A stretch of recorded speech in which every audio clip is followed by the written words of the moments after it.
Hello, everyone. I'm David Robinson, the father of geologist Daniel Robinson, who went missing June 23rd out of Buckeye, Arizona. I came here to Arizona to find my son. Since that time, I have organized searches every Saturday. We're having another search this weekend, and we're asking everybody, anyone who can come out and help. I very much appreciate it if you can. Bring your 4x4s, bring your all-terrain vehicles. If you have horses, you can even come search on foot. We need everybody. So if you're out there, you have any skills, if you want to help in any kind of way, please come out. I'm depending on you. I'm searching for my son, and I need your help. Thank you. God bless you. Good afternoon, good evening, everyone. I'm David Robinson. I'm the father of geologist Daniel Robinson. Tonight, I just wanted to come to you again to talk about the upcoming search that is this Saturday. Excuse the bad feed right now, but this Saturday on the 25th of this month. You guys, if you can join us into the search, it's very crucial. We do have the 200 number that I've been trying to reach. I'm really proud to say that. I'm really happy about that. I'm really, again, thank you guys for going in to sign up. This is going to be really quick. I just want to do a quick run through of different things about the search for Daniel this weekend. Some things you guys need to be aware to make sure that you're first of all safe, and also that we can, everybody can come together and just have a safe time out there searching for my son. There's some areas that really need to be touched. As you guys may or may not know, the Maricopa County did a search the other weekend, last weekend, out in the area. I was able to be a part of that as well. When I say a part of it, I was a part of that search, been aware of it and everything else that was given to me, and me and my team. And I just want to tell you guys, thank you so much for just being supportive. But yeah, the search out there is that area been searched already. Some areas that I've been wanting to search that's coming up. So I will be changing some areas on this Saturday, you guys. So when you come out to the search, I will direct you. I have someone to direct you to the exact location where we'll actually be doing the searches this weekend. But definitely, thank you so much for those who signed up. I don't want to put this up on the screen really quick. And again, I see I'm having some bad feedback. That's why you hear me guys looking at the screen, having a little issues here. Just hope it's straightened up before. I have a guest that will be coming on the Q&A tonight. But yes, dress for the desert.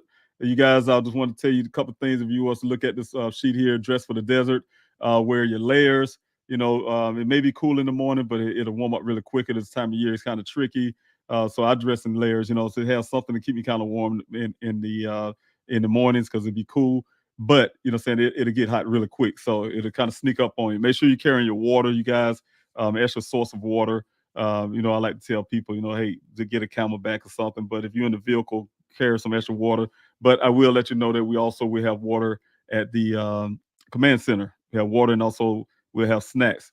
Also, make sure that you attend the safety briefing. The search started at 7 p.m. So if you guys can come out there, I'll try to wait for a while. We probably have a safety briefing around 7:15, 7:30. Just want to be able to tell you some of the stuff and more of the stuff to make sure that you're safe, as well as obey the rules. And we have some rules that will be coming out for on that safety briefing. I'll be talking about that. Some of the things you need to be aware of. And just make sure that we practice that battle buddy system is what I like to call it. So you obey the rules. We have the battle buddy systems. If you guys is in the military, especially the Army, you'll know what I'm talking about. We have the battle buddy system. I like to say we all are family out there. You're my extended family. So I just want to make sure you guys, like I said, are safe. I'm not willing to risk anyone just to search for my son. So thank you in advance for just being out there. If you guys come out and make sure you're part of that safety briefing. Also, get to know your teammates, because that's who you will be next to, especially if you're doing line searches. You will be talking to those battle buddies next to your left and to your right. So definitely be able to communicate with your team.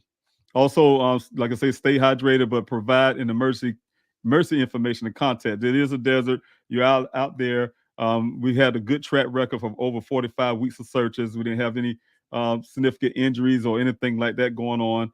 We had one heat related injury meaning that one of the volunteers, she became exhausted and hot. So I was able to get her electrolytes, get her some cooling station, and she was fine. We had the medic look at her, so she was doing well. But we want to make sure that you have an emergency contact number. That's definitely would be something that when you sign in for the search, we'll be providing the avenue for that. Also, know the contact, how to contact the command center. There will be FRS radios. That's what we'll be using. Channel 8, if you guys have FRS radios, we ask you to bring those along with you. I have a few, but those will be going to the line leaders and things like that. Those that don't have them, they will go to those type places. But if we have extra, we'll allow you to loan a few of those out. So again, make sure you have your radios, because that's the way we communicate. Also, you can take the information on the bottom of the screen. That's also there. If you're just using your cell phone and you need to get in contact with me, I will have my cell phone. That's a number there to contact me out there. I have AT&T, so I don't usually lose signal at all out there. And so if you can call me or get me by the radio, or my team at the command center by radio, that'll be good. Make sure that everybody's staying safe. We will have law enforcement present out there to search this time, so I'm really pleased to say that. As far as I know, as far as the stand, they say they would be out there. So definitely we're looking forward to seeing law enforcement out there. Also, say take down my contact information. You guys see it on the bottom of the screen. Also, let's see here if I got this one more thing I want to show you guys. I will just go to the website. We're gonna go to the website so we can talk about the website. If you guys want to sign up, we still look for people to sign up. I made it 200 that I'll look for the minimum. That's the minimum. You know what I'm saying? I need more people come out to the search, the better I would do. So definitely would like to have you out there for the search, to be part of the whole 200 or so people that already signed up. So there you go, sharing screen. I'll put myself on the bottom here for the Daniel Robinson. Please help find Daniel website. And you guys might hear me kind of rushing along. I do have a guest that I will be bringing on, so I want to make sure I get her on at a right time, at a good time here. But yes, please help find Daniel.com website. When you get on the main page, if you guys want to sign up, search a couple ways you do it. You go out here to the events button here. You can push that, and that will take you to Eventbrite. Or you can go to volunteer the search page, which I'd rather for you to do up front. You can go straight to it, but please visit the page, the website again, and go to volunteer the search tab. And that would definitely take you to the page I would like you to go over, because there's some information on that page that will help you along on the search. Also, you can come on down to the bottom of down in this stroll down on the front page here, and you will see the note. I also want to put this out for those who may be listening and planning to have your own groups and things like that to come out to the searches. That would not be tolerated. Everything need to come through the command center. Please help find Daniel Command Center. I have a team. You guys can register and also get in contact with me. The information that was provided to get in contact with me, and we'll see if we can get you on as a group that will be coming out. Also, note search teams or groups not directly invited by Mr. Robinson will not be part of this search operations. And I ask you guys to please respect the integrity of the search. I mean, please respect my wishes and respect the search. If you guys want to search for my son, I'm very grateful. If you want to do it as your own group or individual, I'm very grateful. But can you please choose a separate or go to a different location than where we will be at? So definitely want to give the information. You guys also on the front page here, you can see the website has the directions. If you guys want to come to the search, you're trying to figure out how to get there. Some of you may be flying into to Phoenix or some part of Arizona and want to know how to get to the search. This is it. On the main page, scroll down a little bit and you'll see the directions here. Just click that and it will take you to Sun Valley Parkway, West Cactus Road, where we will be waiting. I have someone out on the street to get you directly there. Also, you click here, same thing. It's like at the top of the page, it'll take you to the search page. And I'm going to click it, but you click here, take it to the search page. The same thing that you saw at the top of the screen. Get you to the search page where you can hear the information that I was really trying to allude to, get you guys go to. And it's some very important information there that you may need when you're going out to hike. When you're going out to do some of the searches that we're doing. It's like hiking, but some of the searches information is the same. All right, volunteer the search here. Operations outside the group not cleared by David Robinson doing this search will not be tolerated. You can sign up here. You go to Eventbrite button here again. I will click the Eventbrite shortly. But when you go to Eventbrite, I ask you guys, you can come at the pleasehelpfinddaniel.com and look at these videos here. Have a message from David Robinson. That is pretty much like I'm doing right now. Give you the safety briefing of my search that we're having Saturday to keep you safe and some of the things that you need to know. Also, there will be some line searches. I really need the line searches, you guys. So those who will be on foot, please watch this video. It'll teach you how to do a proper line search.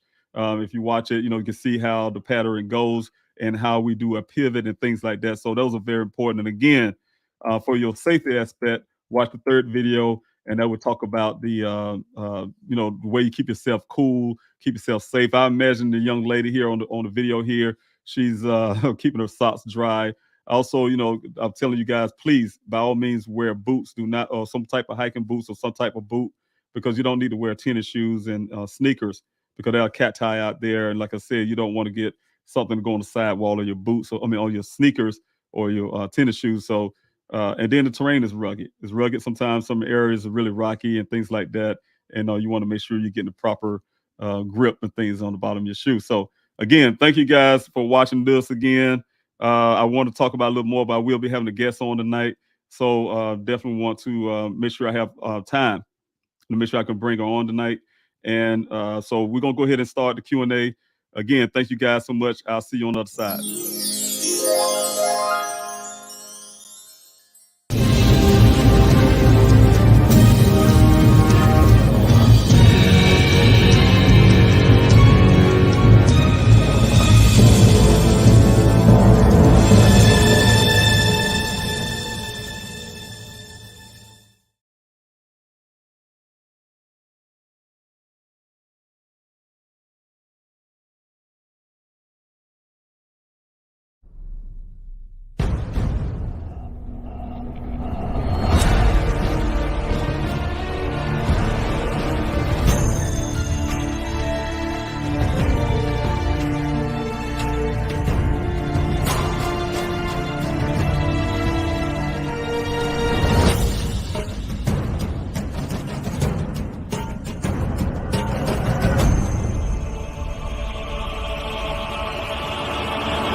You are my shelter from the storm.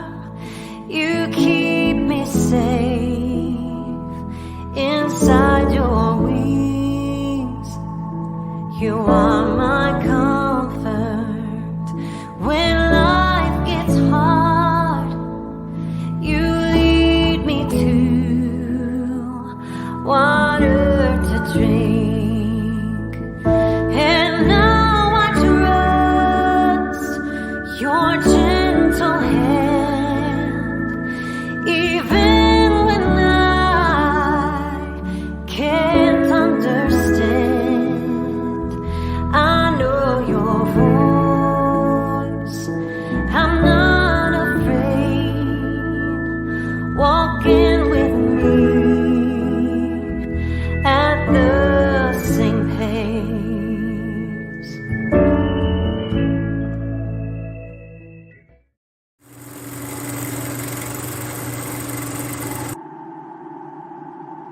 When the lights and camera turn off, I will be here.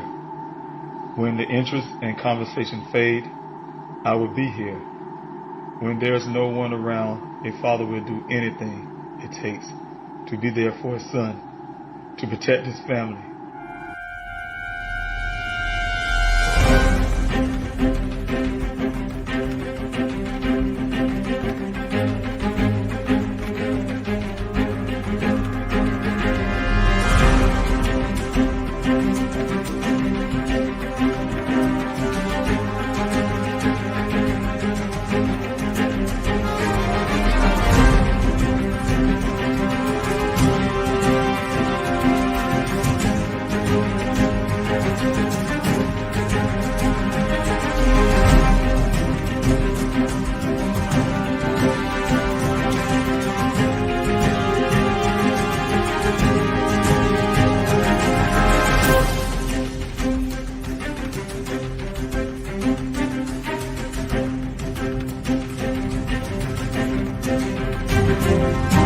Daniel Robinson went missing 4 months ago. This is the last photo his family has of him.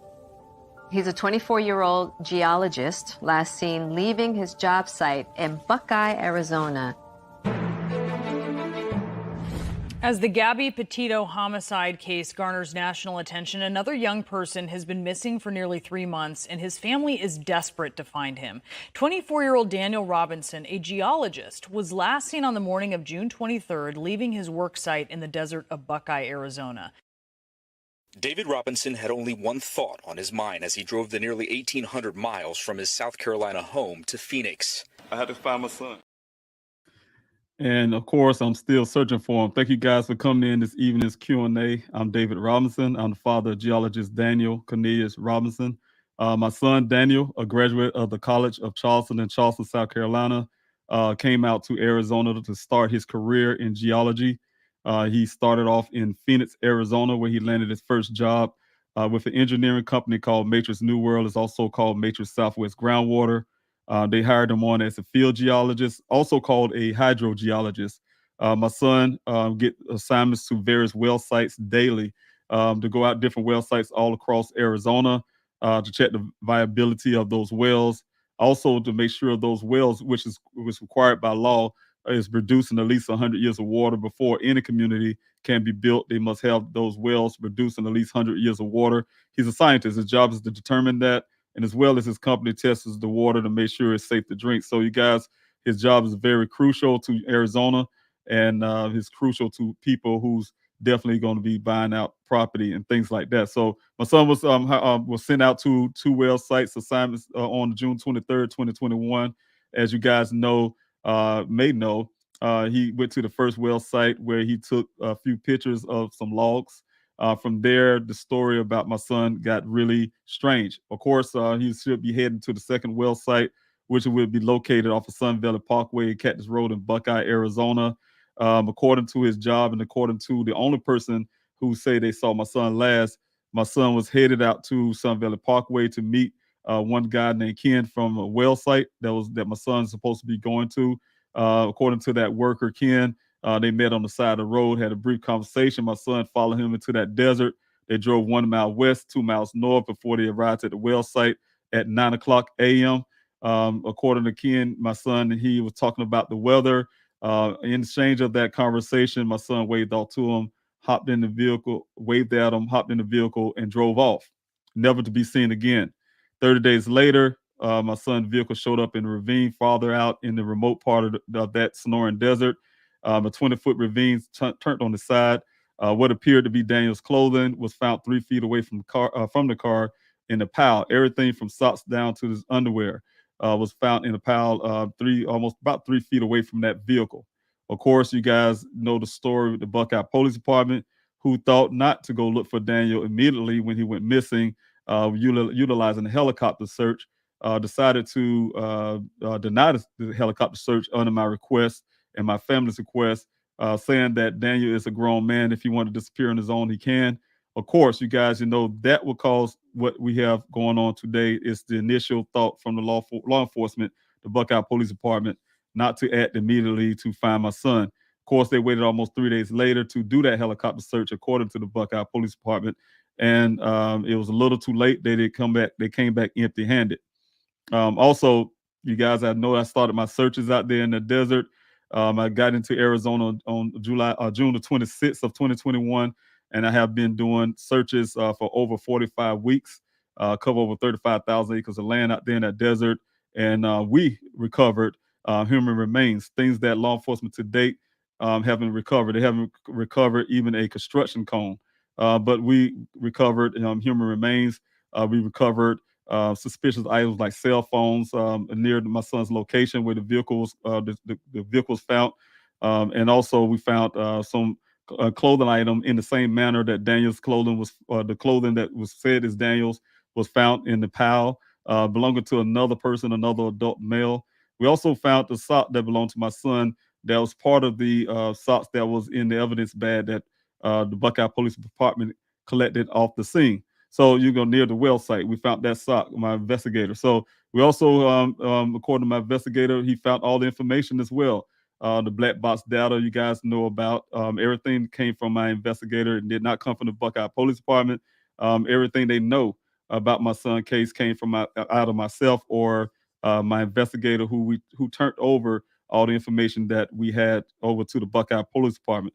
And as you guys know as well, except for them, not for them accepting those findings, calling it a criminal case, which it is, they decided to hire their own investigator, private investigator, who is also an ethnic reconstructionist mind, just to rebut his story, to make sure that story sticks that my son somehow wrecked his car in that ravine, and that car was sitting there, the Jeep was sitting there for over 30 days.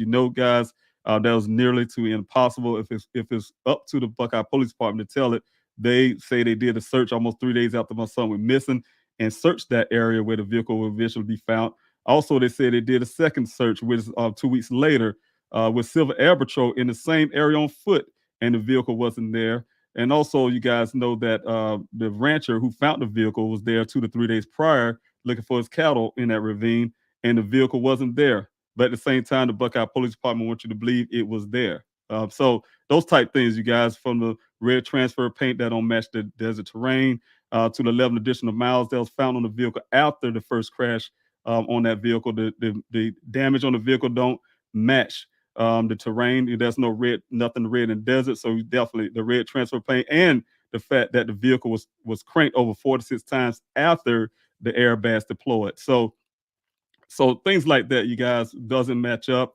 It's hard to believe that the Buckeye Police Department decided not to make this thing a possible criminal case. In fact, when they felt like Daniel had suffered a severe head injury, they did not even allow to even make him a dangerous person. Instead, what they did is gave me everything marked for safekeeping, as if Daniel with the head injury walking around the desert butt naked, in their theory, will be coming back for his stuff after 30 days. So you guys, it's that carelessness that the Buckeye Police Department has been doing. And you guys know that's the reason why this case has been going back and forth.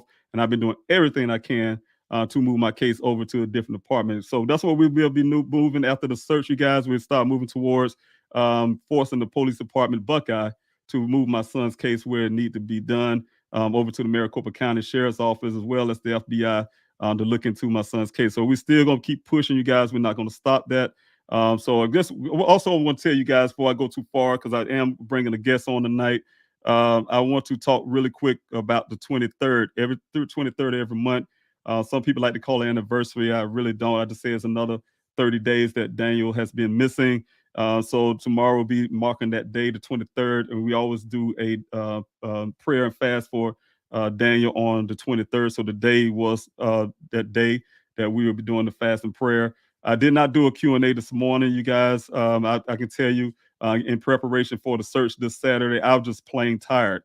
So I decided not to do the Q&A this morning. So those who've been looking for the Q&A this morning and I wasn't there, and that's the reasons why I needed that rest. I needed that rest. I didn't literally rest, but I needed a rest away from the camera and things like that. So definitely wasn't there this morning. But I want to say, how we always start off the fast and prayer, you guys, if you can, if you want to put that hashtag up right now, fast and prayer for Daniel, you can see it right there, fast and prayer for Daniel, for your social media pages. That would help as well with algorithms and things like that. And what I normally do on fast and prayer on Wednesdays, I would do a prayer first to usher in that fast and prayer. Of course, today was the fast and prayer. I hope you guys joined in and remembered that. But I just want to say a prayer. There's a couple of reasons why I want to say a prayer this evening. We have a young lady coming on talking about her sister's case as well as herself and some things that she's been doing. Sometimes you guys will see what happened in this case. God have a way of bringing great things out of tragedy. Saying you have a young lady here, she decided to take her tragic situations and go try to help others. So, and that's the same thing what happened in this case with Daniel. You get inspired to help other people. You only can be human to go out and try to help others. So I just want to get ready to say, this prayer really quick here, you guys. And also want to tell you, thank you so much in advance. Heavenly Father, if you guys want to pray with me, thank you. Heavenly Father, we thank you, Lord Jesus, for this day. We thank you for all your mercies and your tender kindness, Lord. We thank you for your protection. Heavenly Father, we thank you for allowing us to come together one more time, Lord, in your honor and your name. Ask you, Heavenly Father, to bless all those who are listening to my voice right now, those families who are missing loved ones, in search of their loved ones, our families, my family as well. Be searching for my son. Give us the answers that we need. Put us in the right directions, in the right path. Heavenly Father, we know that you can give us that, Lord. We trust you. We praise your name. We have faith, and faith is action word. Heavenly Father, we know that faith is action word. That's why we're out here searching. We're putting our foot first, and we're following by your direction, and you're getting us to the places where we need to go. And in the meantime, like I said, Heavenly Father, you have been bringing some wonderful things, Lord, in our lives, being able to help others. We have others helping each other, have others helping me. So we thank you, Heavenly Father, for those too. Those people who are listening to my voice who do not have a missing loved one, but supporting people like myself, families like myself. Bless them as well. Their needs, their desires, everything they need in their life, Lord. We sometimes we think we're going through some things, people going through things worse. We ask you, Heavenly Father, bless them. You know what those things are and who those people are. Bless them as well. Tonight, Lord, I will have a guest on tonight. Thank you, Lord, Heavenly Father, for bringing her in this evening to talk about her sister Ruthie Johnson. Lord, I ask you, Heavenly Father, to bless her. In their situation, they've been going through some pain, her and the family, but you're a healer, you're a comforter, and we ask you, Lord, to continue to comfort this family, Lord. And thank you, Lord, for blessing the young lady to be able to talk about her sister's story, but also to be able to help others, Lord, because you give us strength. You give us the strength and the power to do those things. We thank you, Heavenly Father, for all things. In Jesus' name, pray, amen. Thank you, guys, for your prayers. Thank you, guys, for joining in with me.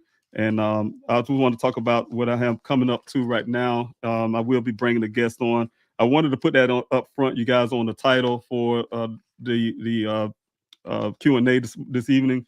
But I didn't have time to put it up. So you guys, I want to talk about her a little bit here. First, I want to put a clip up of the story of her sister.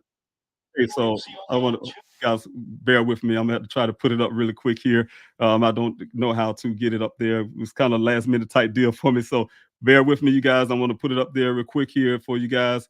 I will share a screen and I want you to hear the story first, and I will bring her on so she can be able to talk about it. Okay. So here you go.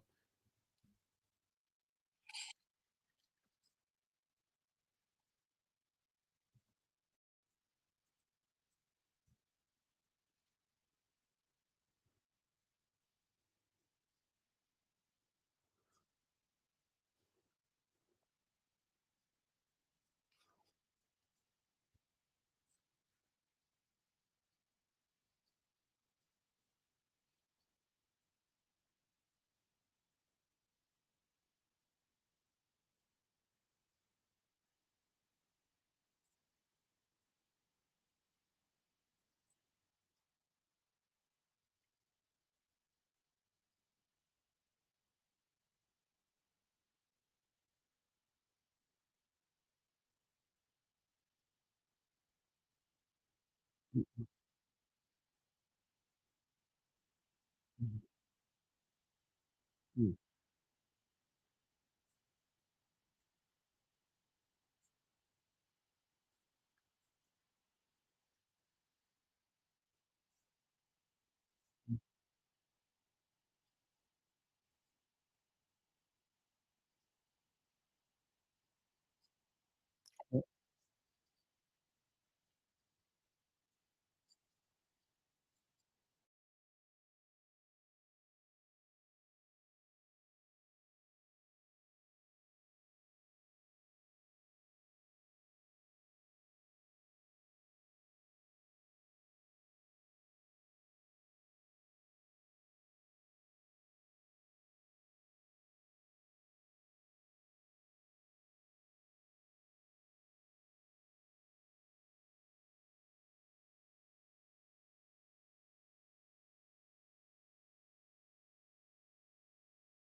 I have little problems here, you guys. Very tragic story. As you guys can see, very devastating.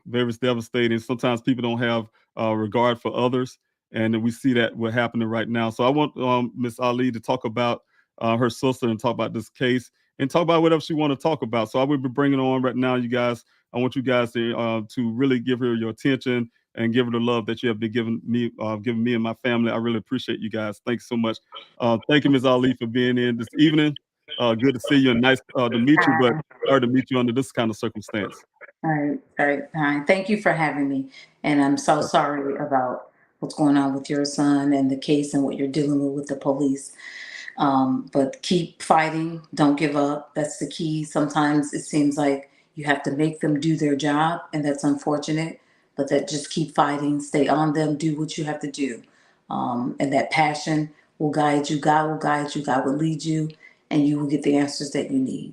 We're here to help you. Thanks for inviting me. So yeah, it seems like you're dealing with the same thing that I dealt with my sister's case. We weren't getting answers. The police didn't seem like they were doing their job, like they were trying to sweep things up under the rug because they did some stuff that they shouldn't have done. So they just felt like her life didn't matter to them. So they weren't gonna do the necessary things to investigate the case. It's been 3 long years, and they Wow. finally arrested the driver of the vehicle, who was unfortunately a juvenile at the time. He's 21 now. But we had to stay on the police. I made phone calls every day, constantly. I did my own research. They, like in your case, they hired a private investigator to refute what we were saying. That was the only reason they spent $10,000 in taxpayers' money to refute that they did not chase, and they did chase. It was a chase. Right. And the sad part about it is that we want the police to do their job, but we want you to follow your policy and procedures. And if That's right. something goes wrong, you have to be held accountable. We can support you and hold you accountable at the same time.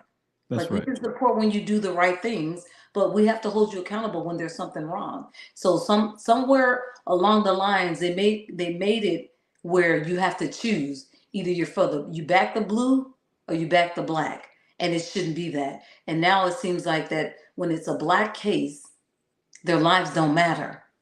And they don't do the due diligence that they should. The families are left hurting, hurting even more because we have to force an agency who's supposed to investigate, or we have to do our own work, and that causes us greater pain.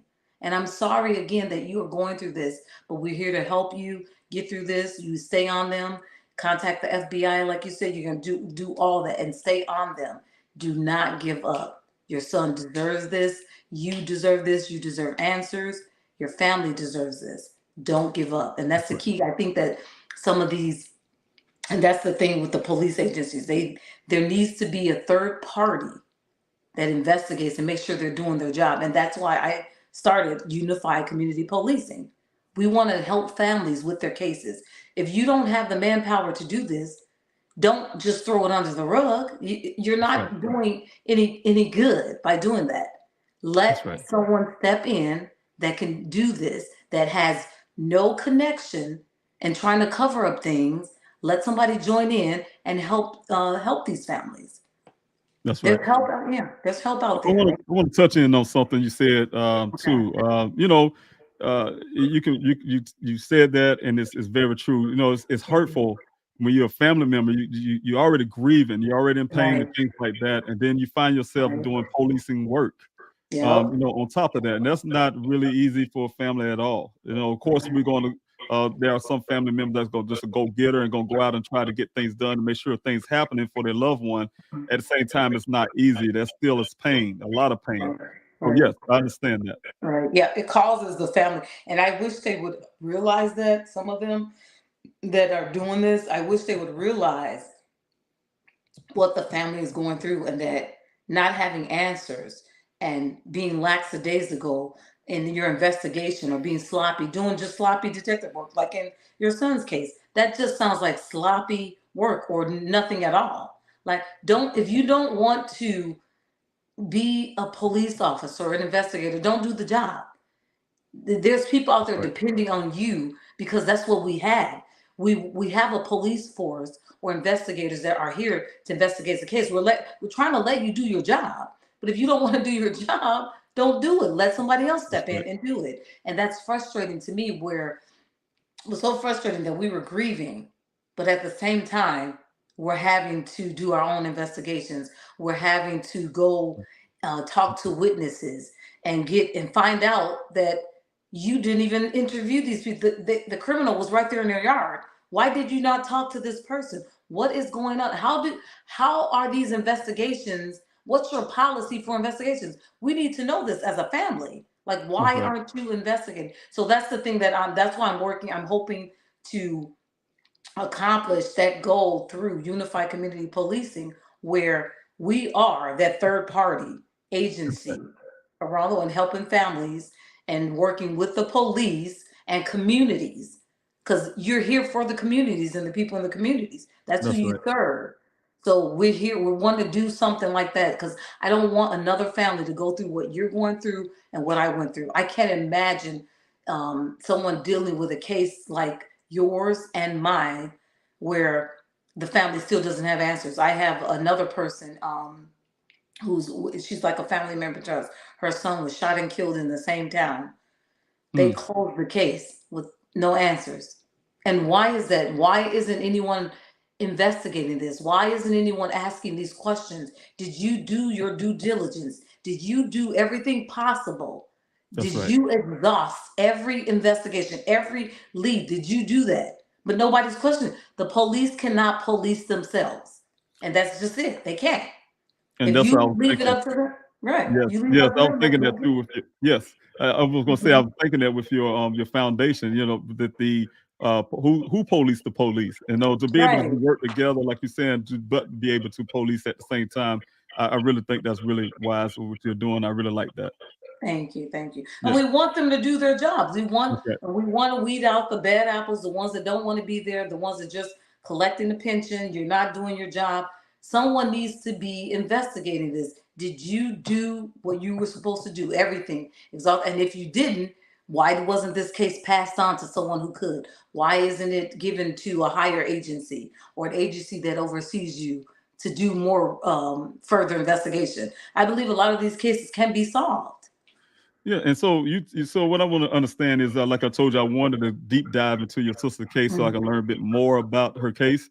At the same Mhm. time, just looking at the video, it appears they show some young guys running away from the vehicle. So all of them got away at the time, or did they stop one of those persons, or what? How long did it take for them to even identify those people?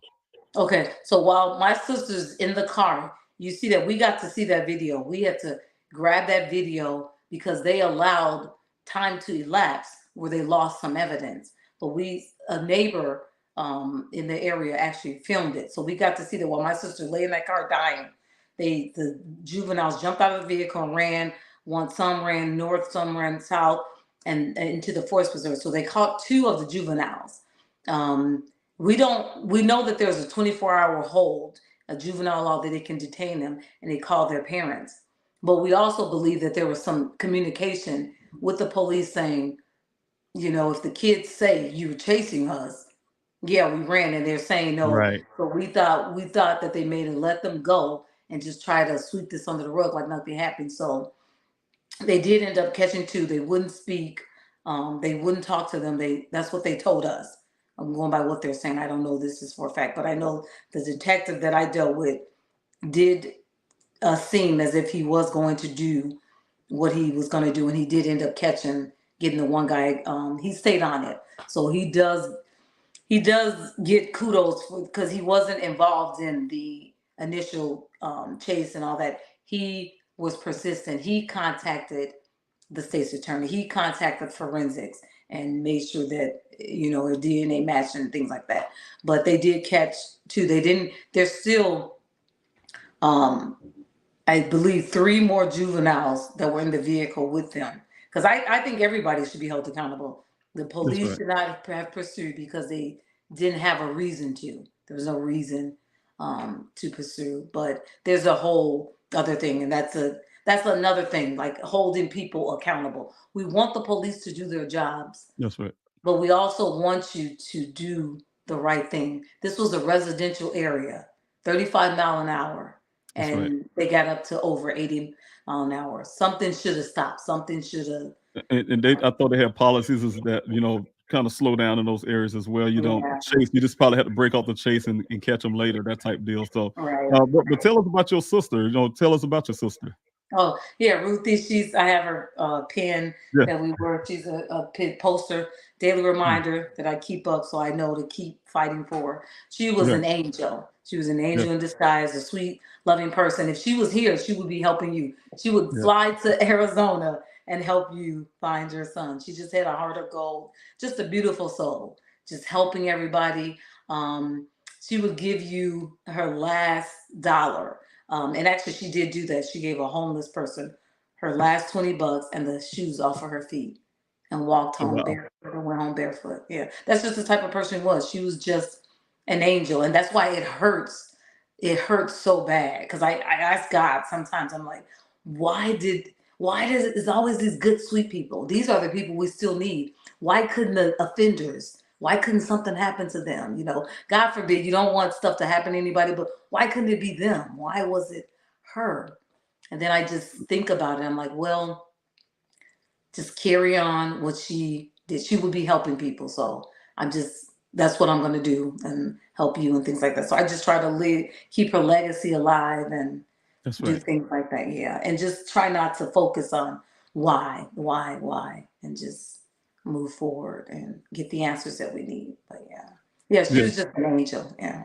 Yeah, wonderful, wonderful. And I know that just you're gonna keep fighting to make sure that things go well for her. That's because on that video, you said, "Hey, you're doing that for your sister," and Right. she does appreciate that. That's what we do. We love our Yeah. loved ones, and we're gonna fight for them on their Yeah. behalf. So, Right. yeah. Yeah, and then it Okay. created something inside to help other because that's what it was. I feel like she's here, and she's living through me and pushing me to do what she would be doing. That's Yeah, right.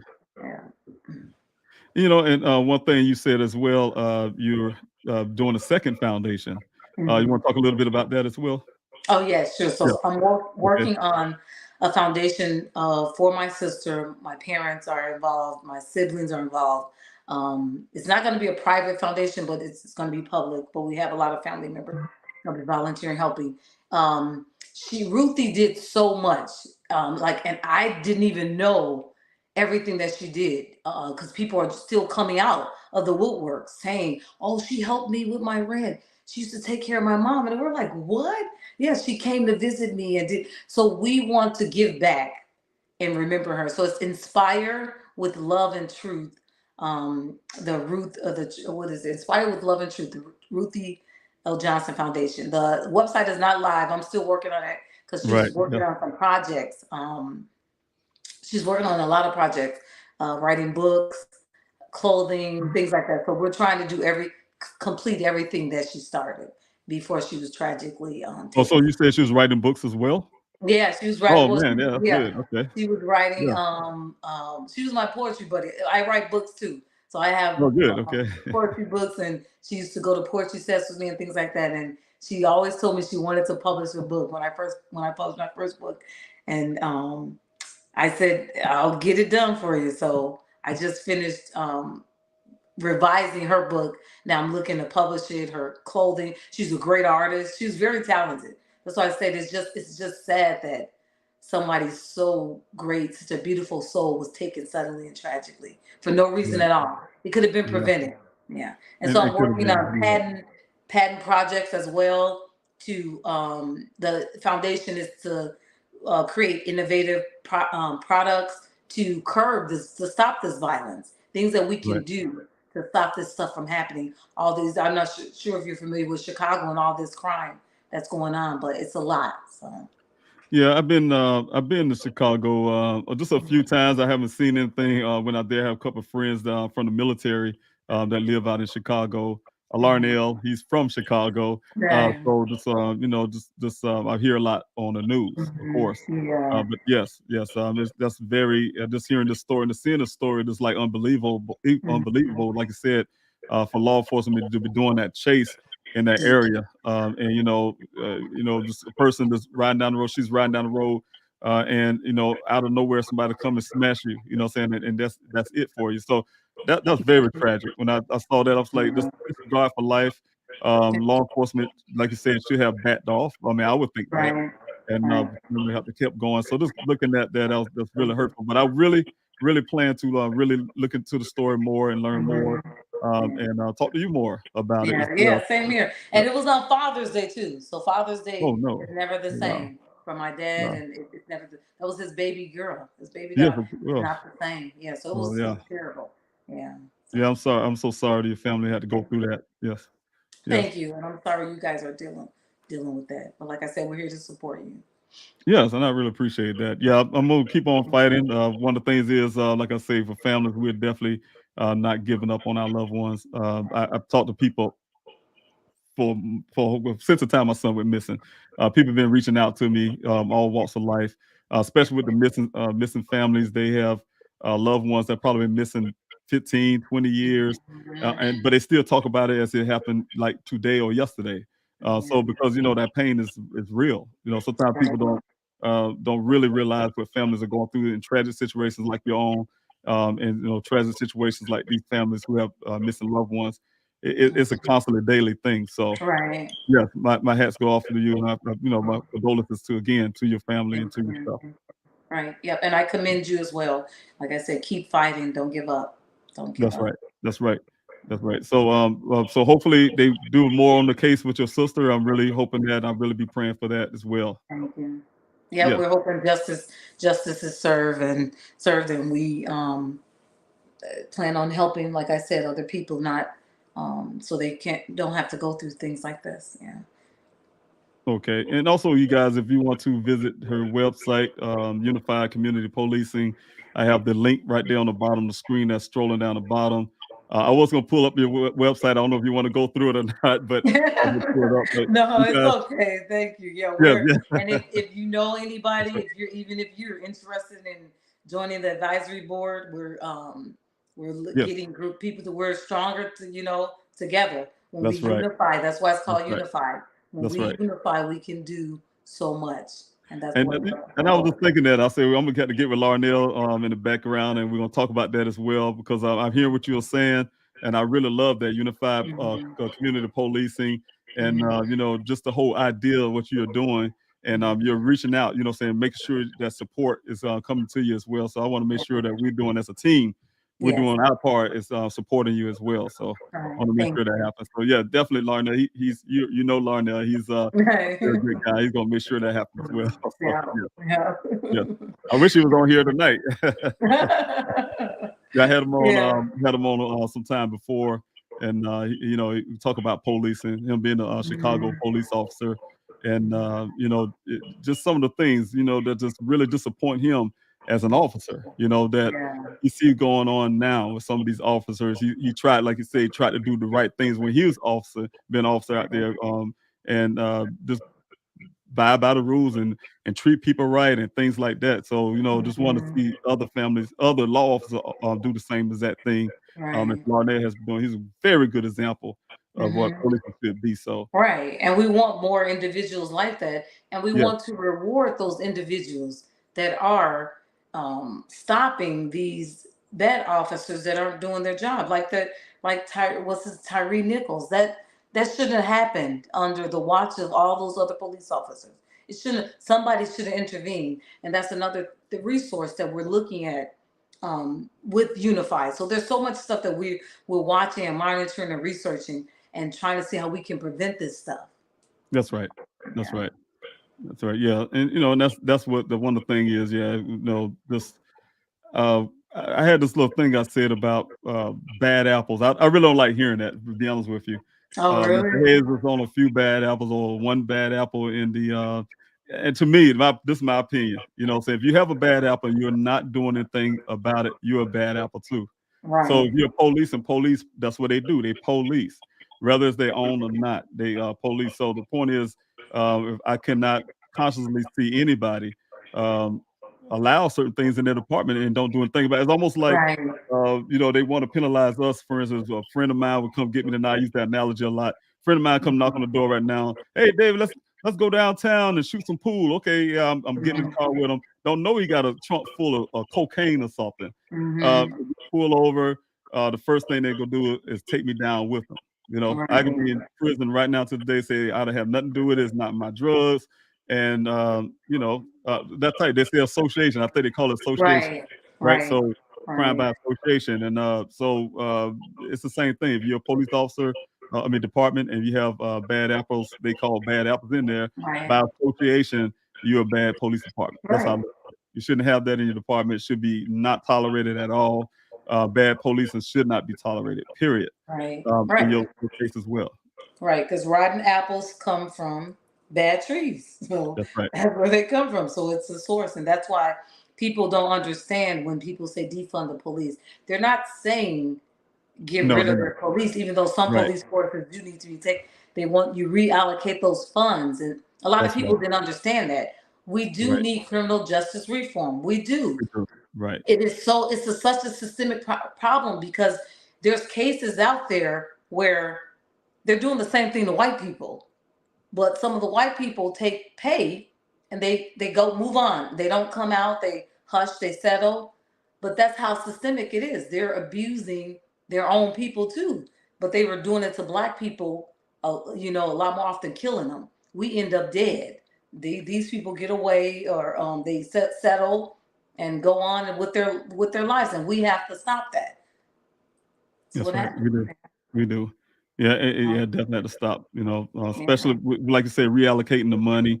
Mhm. In my case, my son's case, what I wanted to do is advocate for missing persons. Some of that Mhm. funding, states like Arizona, California, Alaska, New York, they Mhm. have these real big high missing persons rates in their cities. I mean, their state. Mhm. Should have a department within the department. That's all they do is go out and Yeah. find missing persons, because you see what happened in my son's case, for instance. Those guys don't know what they're doing. They don't know Right. what they're doing. It's either they don't know what they're doing, they just don't care to do it. And then I even hear sometimes they'll say, "Hey, we just don't have the funding for certain things." They have to go to their neighboring police department Mhm. to get certain things done. And that's ridiculous. So there Right. should be funding, especially with departments. I don't know where all this money going in these states, these governors and Yeah. everybody else, and whoever not putting those money, those city managers not putting the money in the right place, Mhm. and it should Right. go in places, departments like that, departments within the Right. department that specializes in certain things. The Yeah. police shouldn't have all of that money just to No. go out and militarize themselves and things Mhm. like that, and Mhm. terrorize the community. That shouldn't Right. be happening. And that's another reason reform is needed. We need Right, to figure exactly. out where is the need, the greater need, what is Right, going on. Like you see things that are so disappointing. You see some towns that have little or no crime, and their police officers just sitting around driving around, and it's like you can go help another town or figure something out. We got to figure something out, and I feel like instead of us fighting. We need to be working together. Everybody should be working together. Politicians, communities, police, everybody needs to be working together, and instead of trying to separate everything. And when we all work together and focus on that goal, and have that same, what do you call it, a unified mind, I think that we can get so much more done instead of blaming this person, picking a side, and doing all this. So right is right, wrong is wrong. I don't care who does it. Wrong is Right. wrong. That's right. Yeah. And it's the culture. Larnell, he was on here, and we were talking about the. I like to say the blue. There's always the blue sticks out for the blue, and sometimes that's a problem as well. They had that blue community. I think when I was in the military, we all say we're green. We call ourselves green. There's no color. We all green, and but we stick by the green.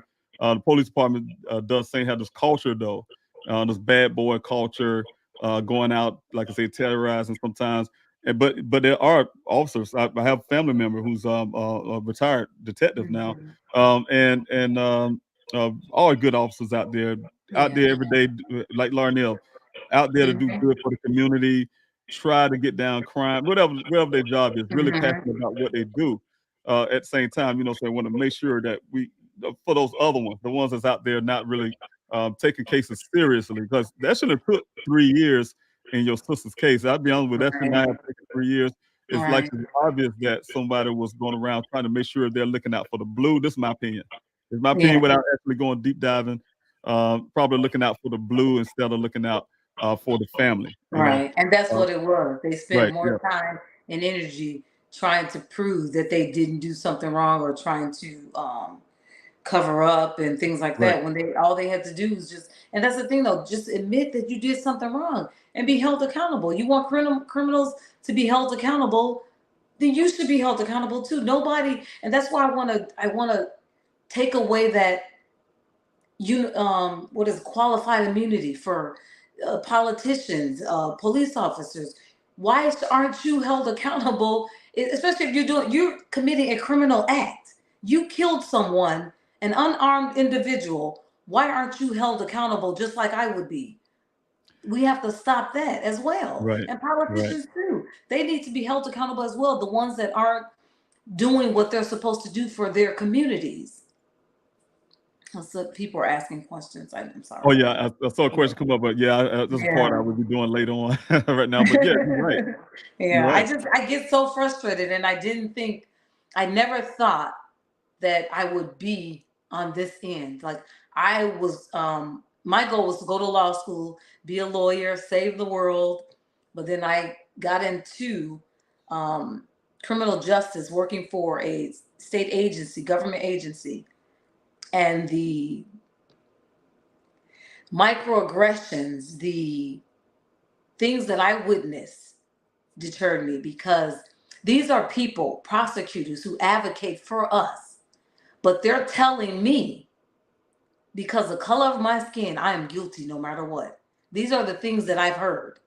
And I'm like, this can't be. So that kind of left a bad taste in my mouth when I realized that these are prosecutors, these people, these are judges that are talking like this. And these are the same people who they believe the police, and they knew that the police were wrong, or they knew that a case was mishandled, but you went on to prosecute it. And you knew that the police did something shady, that this police officer was shady. So that's why we need criminal justice reform. And people don't understand that until you work in that environment and you see it firsthand. You understand that there is so much systemic racism, so much generalization, where a kid can walk down the street with dreadlocks, and because he has dreadlocks, oh, he's going to be a criminal. He's going to do something. Yeah. So that's where and people don't understand that, and you won't see it until you've dealt with it. And when you know race, when you've been discriminated against, you know it. You don't question it. You know it. It's going to show its ugly head, and you're going to know what it is. But it's just that left a bad taste in my mouth when I saw that these people who are supposed to advocate for me, and majority of them are white people. How can you advocate? How are you my peer when you think that I'm guilty no matter what, because the color of my skin? It's sad. It was so sad, and I hate that I allowed that to deter me from going to law school because I was done. I was like, I cannot do this. And I even had lawyers, I'm sorry, law students tell me that their um, teachers, professors were telling them Black people are guilty. This is it, that they're going to commit a crime, whether, later on in life they didn't do this crime, they're going to be guilty of another crime. And I was like, are you kidding me? What? This is what they're teaching in school? And these same professors and the same police officers that are out here having number of cases that were mishandled go on to be lawyers. They go on to be judges. So who's stopping this? How are they being held accountable? Right. Yeah, so it's not right. I know we had a problem with in the past. We had the problem with racial profiling. Still have it. That they just cover it up, but it's still out there. And so that's exactly what you're saying. The racial profiling, just looking at a person and making a determination about a person without actually knowing who that person is. So yeah, and that get us killed. They get us killed. They get us in a situation we shouldn't be in. One thing is criminal. You say something about being criminal. When a law officer can take an unarmed person and murder them, and like you said, can walk. They get them on administrative leave, and then get them off of that situation. I told Larnell, I know the Army and policing is a lot different, but we had we had rules of engagement out there in Afghanistan. We could not just go ahead and take a shot at a person just because they was carrying a weapon. I don't know if you can still hear me, but yeah, if they was carrying a weapon or not, we're not able to just fire off at them. They had to put it up first of all. The other part is, we had rules of engagement. We had to get them warning shots and all kind of things. Of course, we are fearful. I have to fear every time I leave the fob. We always knew. We lose soldiers sometimes. We don't know if we are going to come back, so we always pray before we leave. But it's not that we go out and wonder if somebody's going to kill us. We know somebody's trying to kill us, But we had those things always constantly in our head, but we still go by our rules of engagement. We didn't say, well, I shot this person because I was fearing for my life.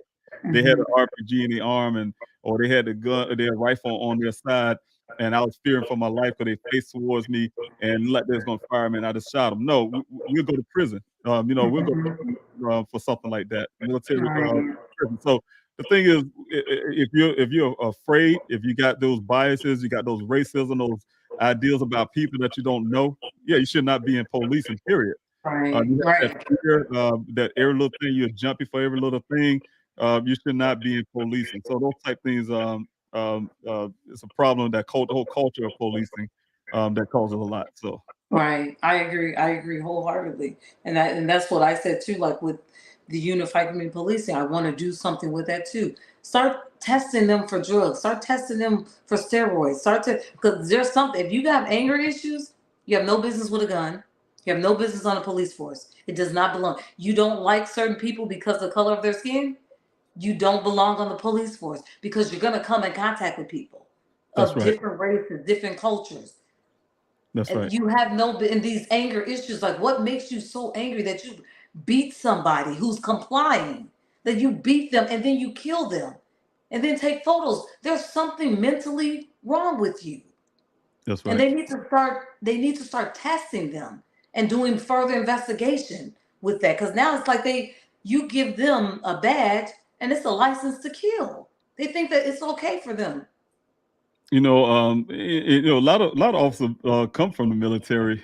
They come out to retire out of the military and they go into law enforcement. That's like one of those bigger things. Not everybody, but it's a lot of them out there like that. I remember this one time, and I tell a story before. When I first went to war for the first time, we was leaving a country went to Germany first, of course, and went to this country called Kyrgyzstan. And we stayed there for a little while, get on a military plane to go into Afghanistan, right, to the war zone.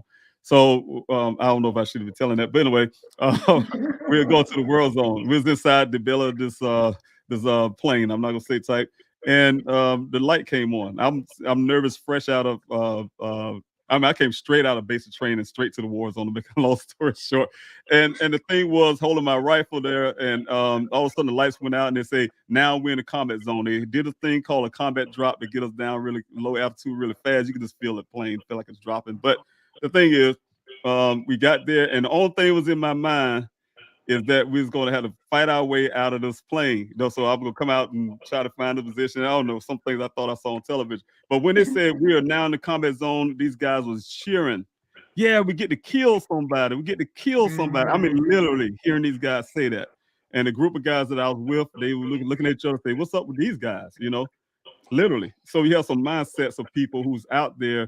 They love to be able to just shoot someone, be able to utilize those training that we're taught. I remember in basic training, I used to pray and I beg God, even when I was on the way there, that I don't have to use any training at all on anybody. Didn't have to shoot my weapon out one time. Those are things that I was begging God and asking God for because of my personal beliefs. Yeah, but that's the mentality that's out there. Those same guys will turn around and become law enforcement officers. Right, right. And They that's the police thing with the pursuits. There's right, some police officers, they get a high off of chasing. They get a high off of that. Like, we want you to get the bad guys, but if you see a danger out there, like a little kid walking or an elderly person crossing the street, don't do it. Like, that's we'll what get them next time. Don't do it. But the attorney actually told me that. He said that there's a lot of them out there. That's what they look for. Their day is bored. They're bored, and then they see something. Oh, let's go chase this. That you gotta use wisdom. And it's like, if you're only you only want to be a police officer to kill somebody, you're not the right fit. right, you know, and looking to use your weapon. You know, I think it'd be better if you can go a whole career and say I hadn't had fired my weapon not one time, except for at Right. a gun range or something. But Right. yeah, that'd be to me that's a successful career.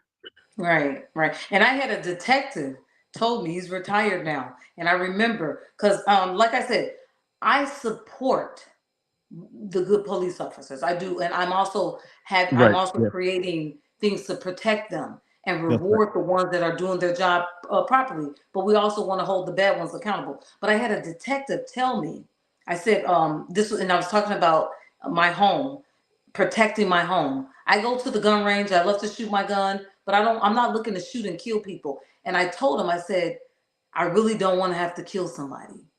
And he said, well, you do.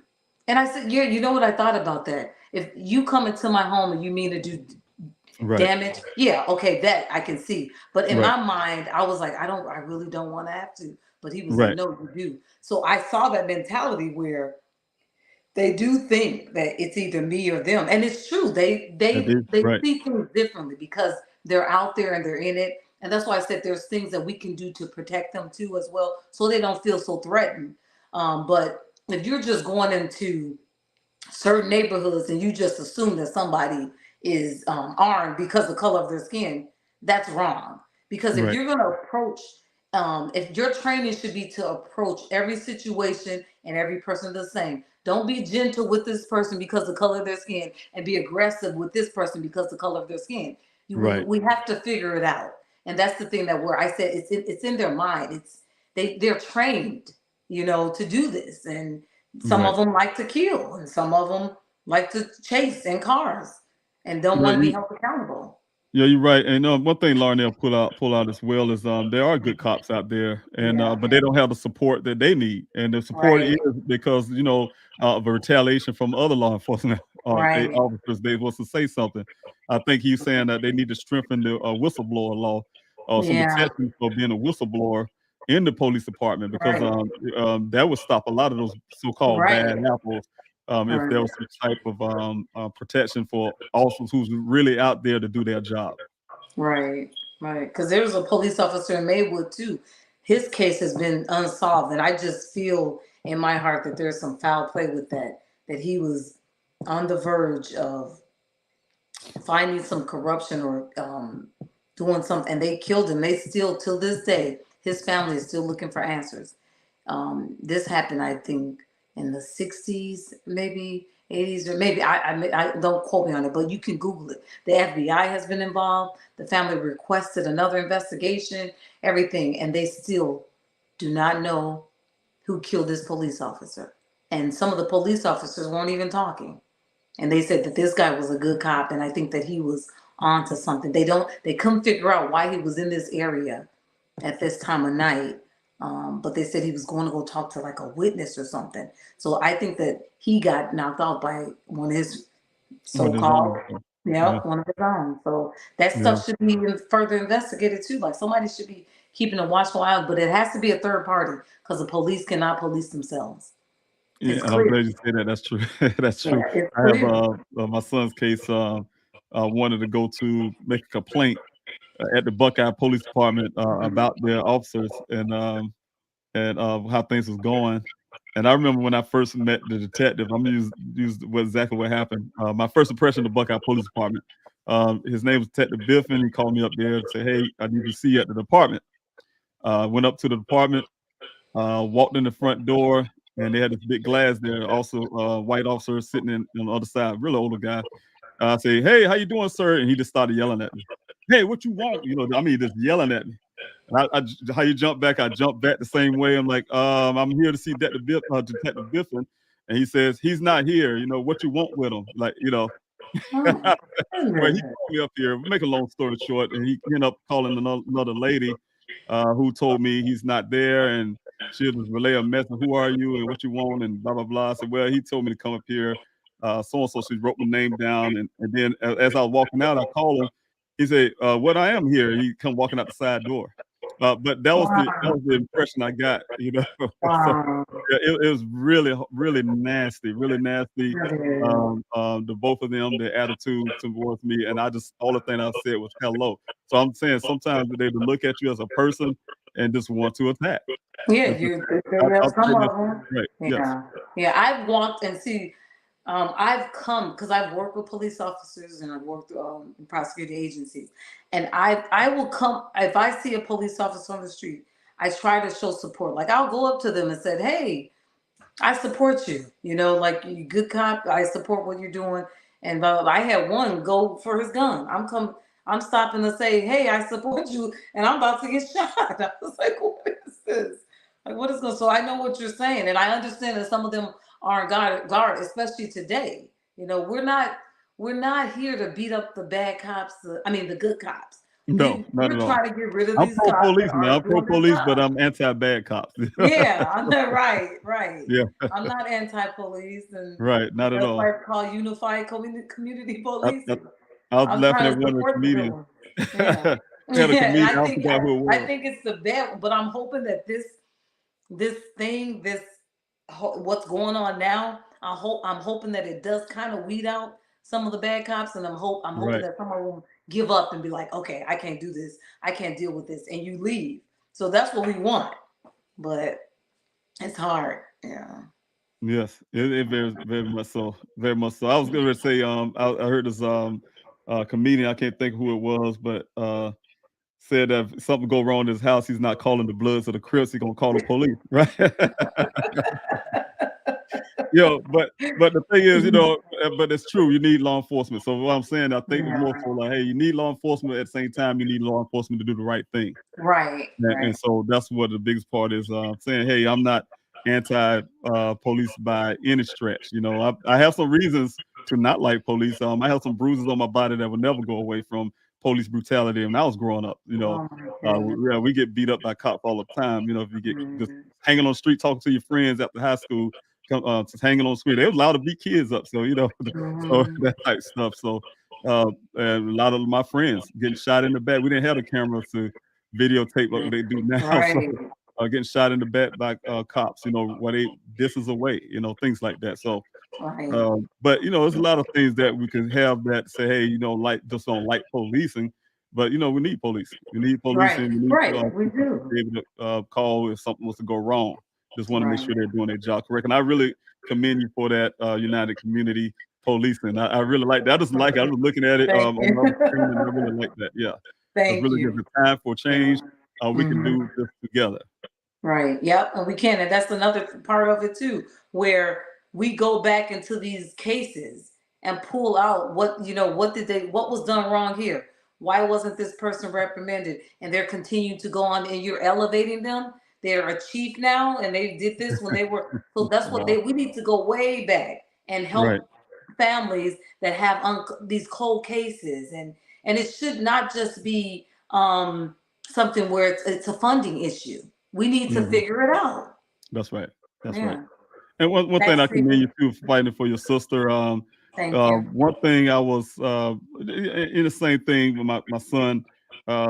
You just can't stop, because if you stop, you really stop pushing law enforcement, stop really engaging the community. Like I said, for your website here, for your foundation, the community. You know what I'm saying? The community itself. Without engaging the community, having the community being involved constantly, it'll become a cold case.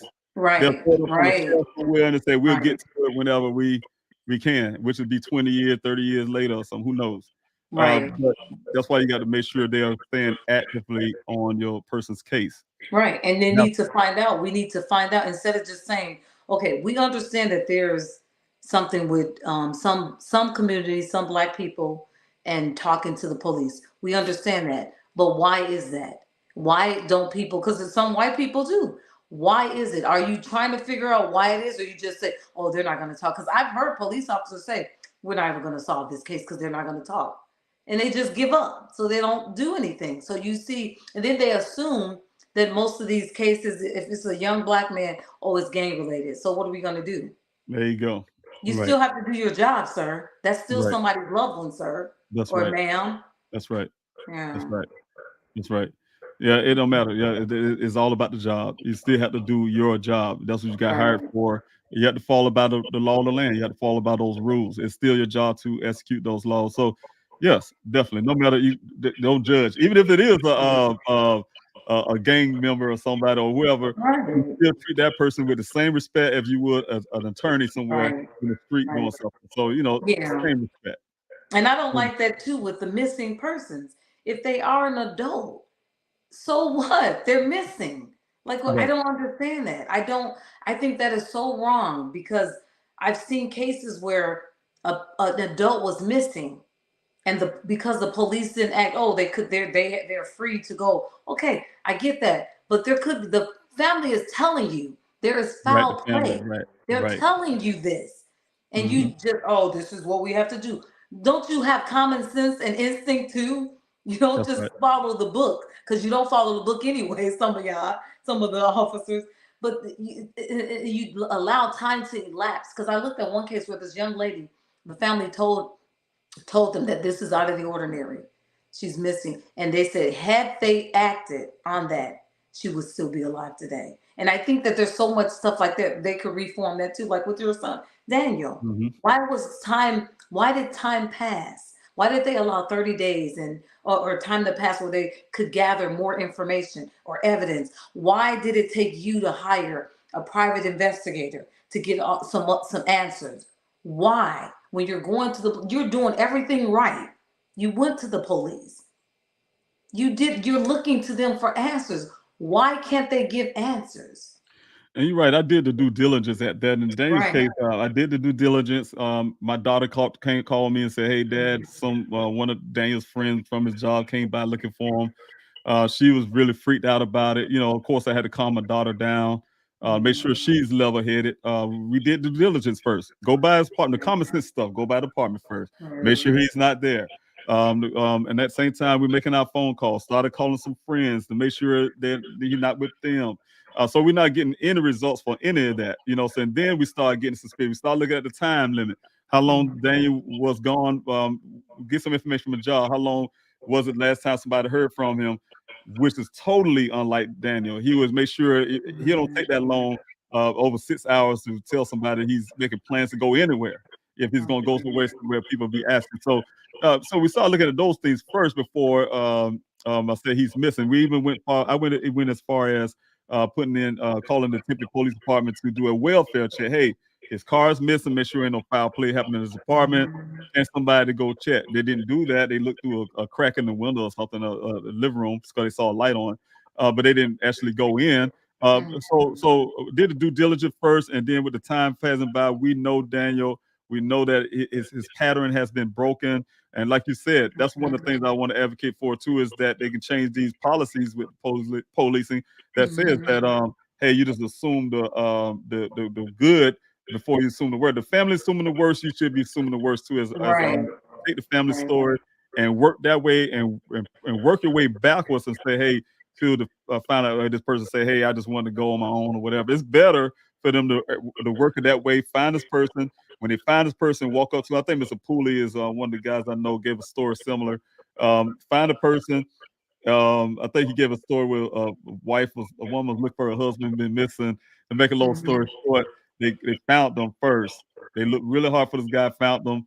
Of course, they found him at some hotel, to make a long story short. And when they talked to him, he said he didn't want his wife to know where he's at. But they respect him. You know, that's still his choice as a grown man. The only thing they can tell her, hey, we contacted the guy, but we can't tell you where he's at. He's fine, he's safe. But that would bring some definitely some peace to a family if they do their job quickly. Do it fast, quickly, find out what happened. Yeah. And then that they can budge with some things. Like, I know that sometimes they have to follow, there's laws where an adult, like if they have to break in the house, they have to have your permission, you know, things like that. But I think that if the family is telling you and we're saying, hey, we won't file charges or we won't do anything against you or sue you, we're telling you, our instinct is telling us something is not right. And I know they can't go on instincts and things like that, but to me it should be like a case by case basis, not just a blanket rule. Yeah, so something has to be figured out. And even with the reports, we've had police officers lie on reports, put time stamps that they investigated something and they didn't. Whoa. And it's like, who's monitoring that? The supervisor's supposed to, but and who's that's against monitoring the the law. supervisor? Yeah, that's against the law. Yeah. So, But wow. they've done it and gotten away with it. Well, we went and checked the house. Nobody was there. But they really did.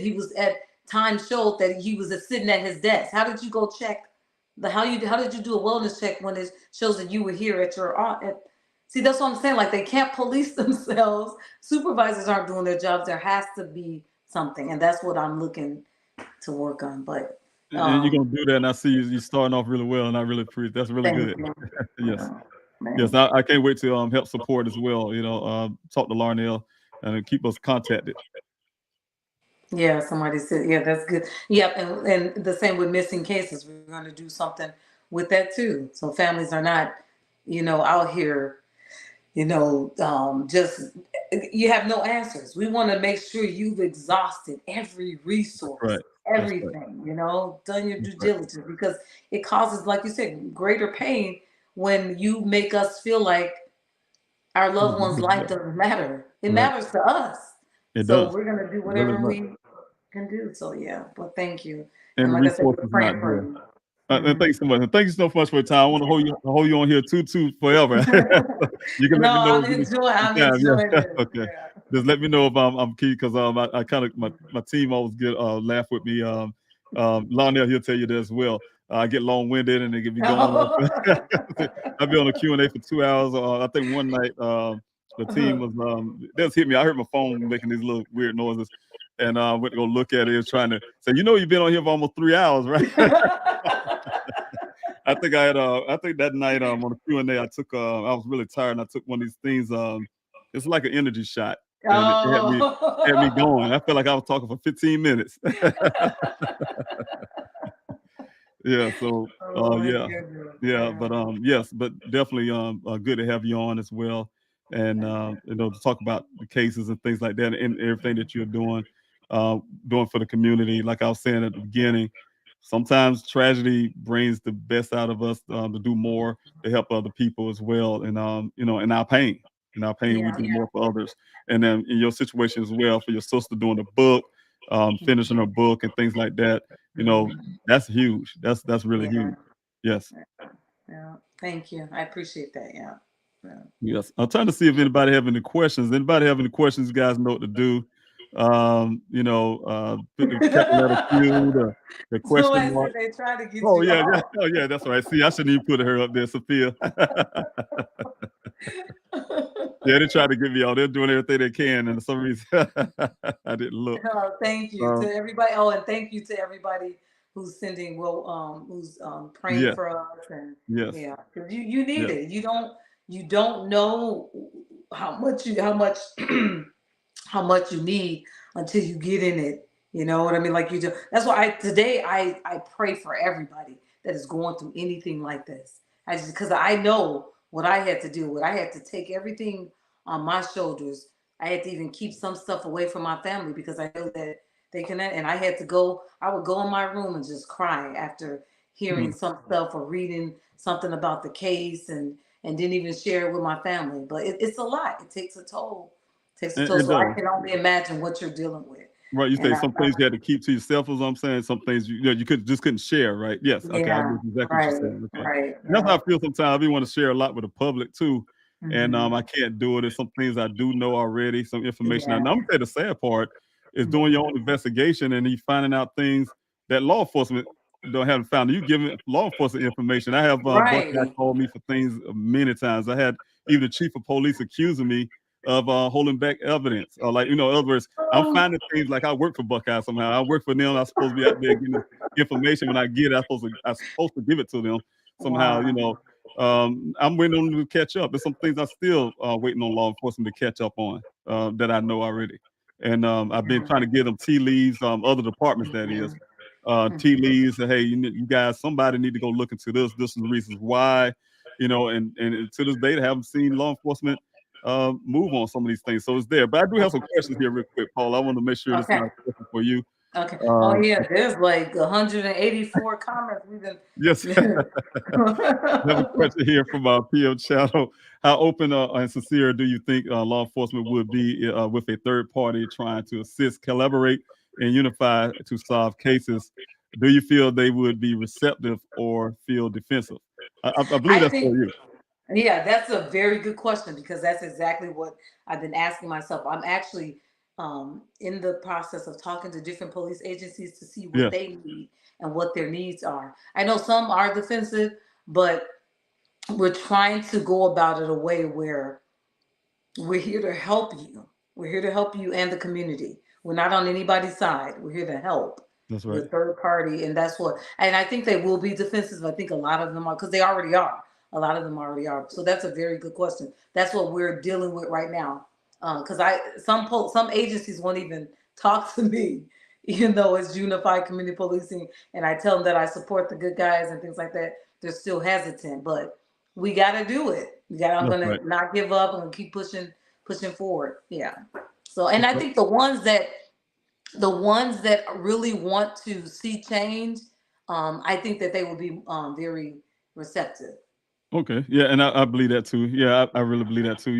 There are some departments that really want to. I told them I have Sheriff Zone. He's of the Maricopa County Sheriff's Office here, well, in Arizona, and one thing that I've been having issues with is that the Buckeye Police Departments went to their city council meeting twice, and I reached out to the city manager, the mayor, etc. In the past, but I went to these city council meetings, for instance, and they run the police department, they fund the police department, and the city manager, and those people looked at me when I had came up there. We said that me and Larnell sit up there first on the front row. Let them know they knew who I am. Chief Hall was there. They know exactly who I am. It's not no mistake. If you're the mayor of that city, you know what's going on. If you have somebody out there finding human remains in the desert and looking for a son with hundreds of volunteers out there, you know exactly what's going on. But this particular uh, we went to that meeting, city council meeting, and they just sat there and they looked at us first, but then went to the second one where I put in so I could speak. I think they gave us a little time to speak. But when I stand up there in front of those folks, man, they face looks so stone. I mean, like stone, no emotions, no kind of movement. Just looked at me like we really don't want you here. From that point, I was looking for them to have some kind of response, as in to some have a letter, say, "Hey, my condolences to your family. We hope the best for you." Whatever the case, say something. I almost wanted them to say the way they're looking, like, "Get the heck out of my town." I want them to say something, Yeah. but they haven't said anything. Quiet, stone face. No matter what I do, send letters to, including them on information I send to Chief Hall. But when you start going eastward towards Phoenix, things have gotten a lot better. So I went to Maricopa County Sheriff's Office to talk to Sheriff Zone for the first time. And my first impression was totally different. It's different with the Phoenix Police Department as well. But my impression with him was actually he sat us in the office. He actually had his staff taking notes. I mean, just saying he's gonna do everything he can. And then the kicker was for me was that after he walked us downstairs, Larnell and I, he said, "Miss Riley, I need to talk to you alone." and he took me to himself. We went outside, talked, and he told me that him and his family, his wife, are very, I think, spiritual people, some out of other, and that they praying for my family. He gave the condolences and things, and then he gave me something. I'm not gonna say exactly what he gave me something as a symbol. Say, hey, look, we're gonna do the best we can. We'll do what we can to help, or whatever. That meant a lot to me. That means a lot to a lot of families. Law enforcement don't realize that. Those kind of things mean a lot to a family that's going through some pain and going through some things, and they have some mistrust also for law enforcement. So that meant a lot. That was a big deal for me to see a guy do that. It's almost like the military when you take your rank off your chest and say, "Hey, I'm just me and you on a level together, and we're gonna talk about this thing." That's one of the things that I think will help with law enforcement as well. They can do Yeah. that.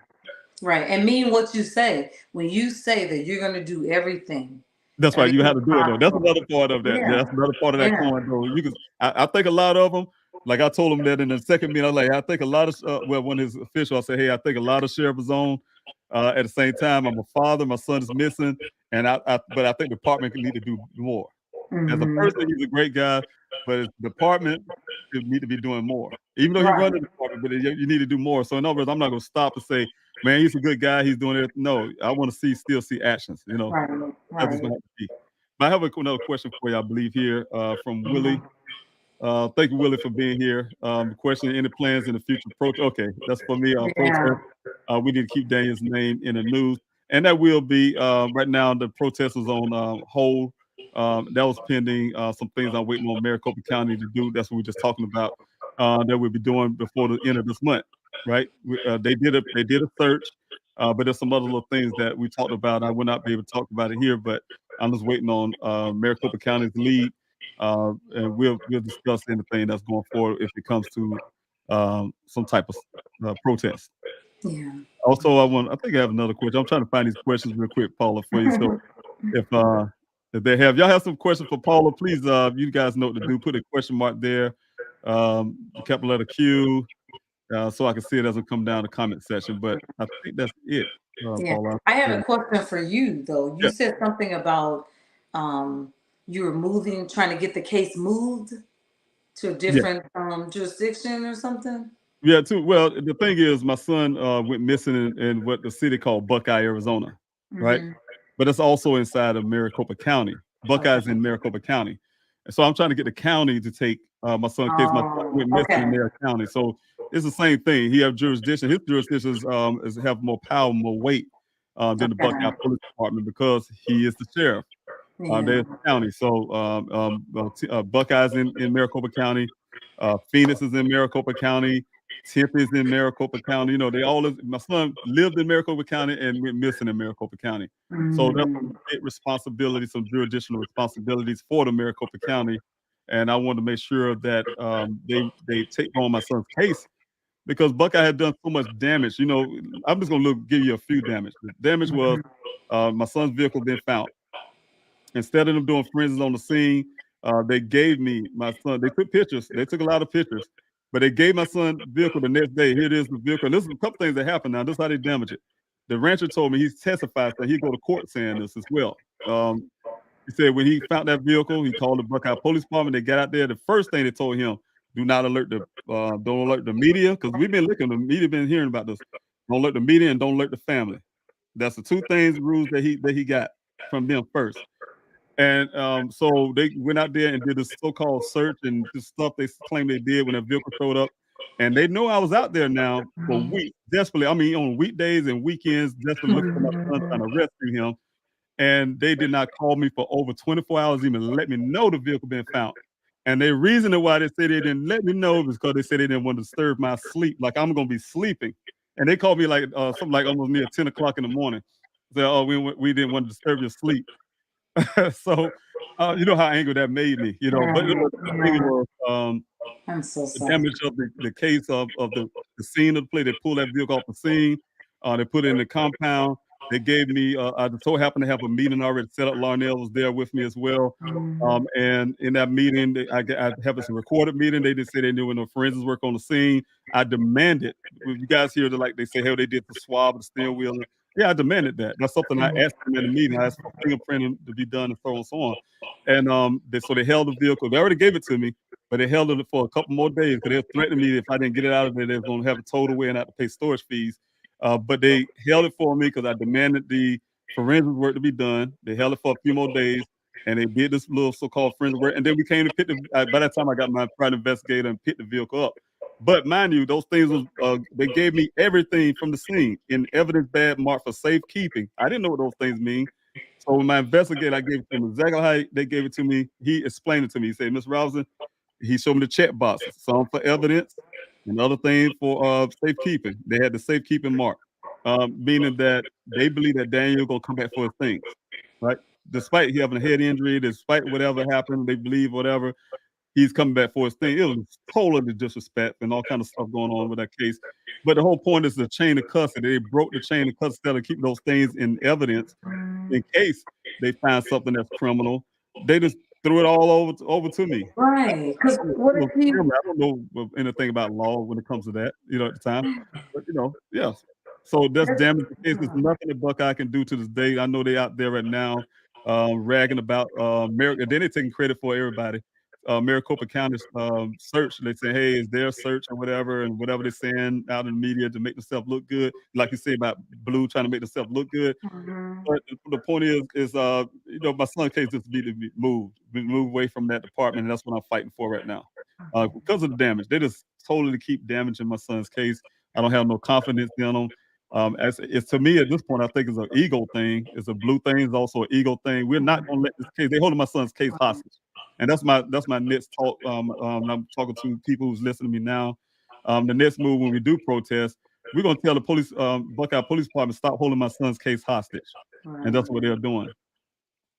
And there's no do you guys write letters every day, contact the state's attorney, the police, the FBI, contact the president, the vice president? Like I wrote letters to everybody every day. I didn't stop, and I even copied them to let them let them know. Oh yeah, I need to do stuff like that. Do all this. Don't stop. That's right. This is just ridiculousness. It's ridiculous. And I'm sad that you are going through, you start dealing with this. It just seems like it's sloppy and nobody wants to do their job. You got to make them do their job. I know you probably know, and the audience know about this as well. I did push for the FBI to come into my son's case, and the reasons why is because, like I said, the Buckeye Police Department claiming they did these searches. I found out later that also Maricopa County was there with them doing some kind of search, and in the past. Like I said, law enforcement haven't. I use this analogy a lot, so you'll hear it. They haven't found a construction cone out there. They ain't found a pink elephant, nothing. Right? It is Maricopa County said they use cadaver dolls. Buckeye said they use Maricopa County's cadaver dolls, search dolls, where the vehicles, this crash, I call it a crime scene, where my son's vehicle was found in that desert out there. They had them dolls. They claimed they did this thorough search out there, right? But then I went out there with my volunteers, and we found a human skull near where my son's vehicle was found. We found human remains out there where the vehicle, and the cadaver dolls they claimed they had. We didn't have cadaver dolls at the time. I had to go get my own cadaver dolls and all kind of other stuff. But we found human remains just on foot, just people, right? So the thing is, I'm saying is, they do what they want to do. Law enforcement do what they want to do when it comes to that. Like to me, I think it was a half job, or it's not really a full. This is something to say, hey, we did a search, we did this, something you can write on paper. The analogy I like to use again, if somebody say, David, go in the cabinet, go in the kitchen and get me a jar of grape jelly that's in this cabinet. Can you go look and see if it's in there? Yeah, sure. Get up. And I go in that cabinet, I open it up, I look around like this with my eyes, and I shut it back, say, nope, I don't even see it. Right. I didn't dig my hand in there to look around and move things around to see if I can find it. Didn't really search, but I can write down on paper, I went in that cabinet and looked for it. You know, so that's exactly what our policemen are, how they're dealing with search. When I was watching them do the search last weekend, I was really engaged with making sure that how you did the search. You can say you did a search in this area, but how you did search. Oh, we use this kind of stuff. We use it, but I still want to know how you really did. Did you really go into detail, really looking, or you just skimmed over it, some type of stuff and say, hey, we searched this area, because they're not finding anything, so that's the thing. Now, do you sometimes feel or I'm sure you probably felt this. Do you feel like had he been white or white female, do you feel like more would be done? Oh, that's no doubt about that. You know, that's Mhm. statistically true. I mean, that is one of the things that's just a fact. You know, nobody can argue that Yeah. point. I just for me, when I've been searching for my son, my whole concern was Daniel. And then but you cannot be honest with you, and I've been fighting this since Daniel been missing. Is Mhm. trying to not really um, try to look at it from the racial standpoint, but it slaps me in Mhm. the face almost every day, you know. Yeah. And Yeah. so for me, it's a purposefully point to not talk about it, right? Mhm. Not the Yeah. element. Just don't even Yeah. talk about the element just yet until it's needed to be talked about.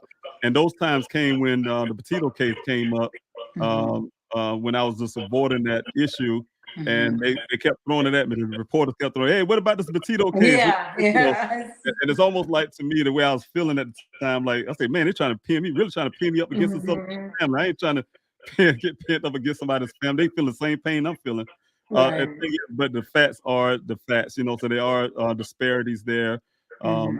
in everything when it comes to missing person cases. We have the highest rates, Mhm. but yet we have the lowest coverage of Mhm. those type things. Also, it took me like 3 months just to get some real traction on local police, I mean, local Mhm. news channels to get Daniel's story out to enough Yeah. platforms to pick it up. Yeah. So you know, you have to fight for it. It's almost like when I Mhm. told my son, Daniel's one of them. He was a kid, him and his brother, and you know, I was about to say something I haven't told the public yet. And I did a Q&A and started telling some of my truths, and I almost said this one thing.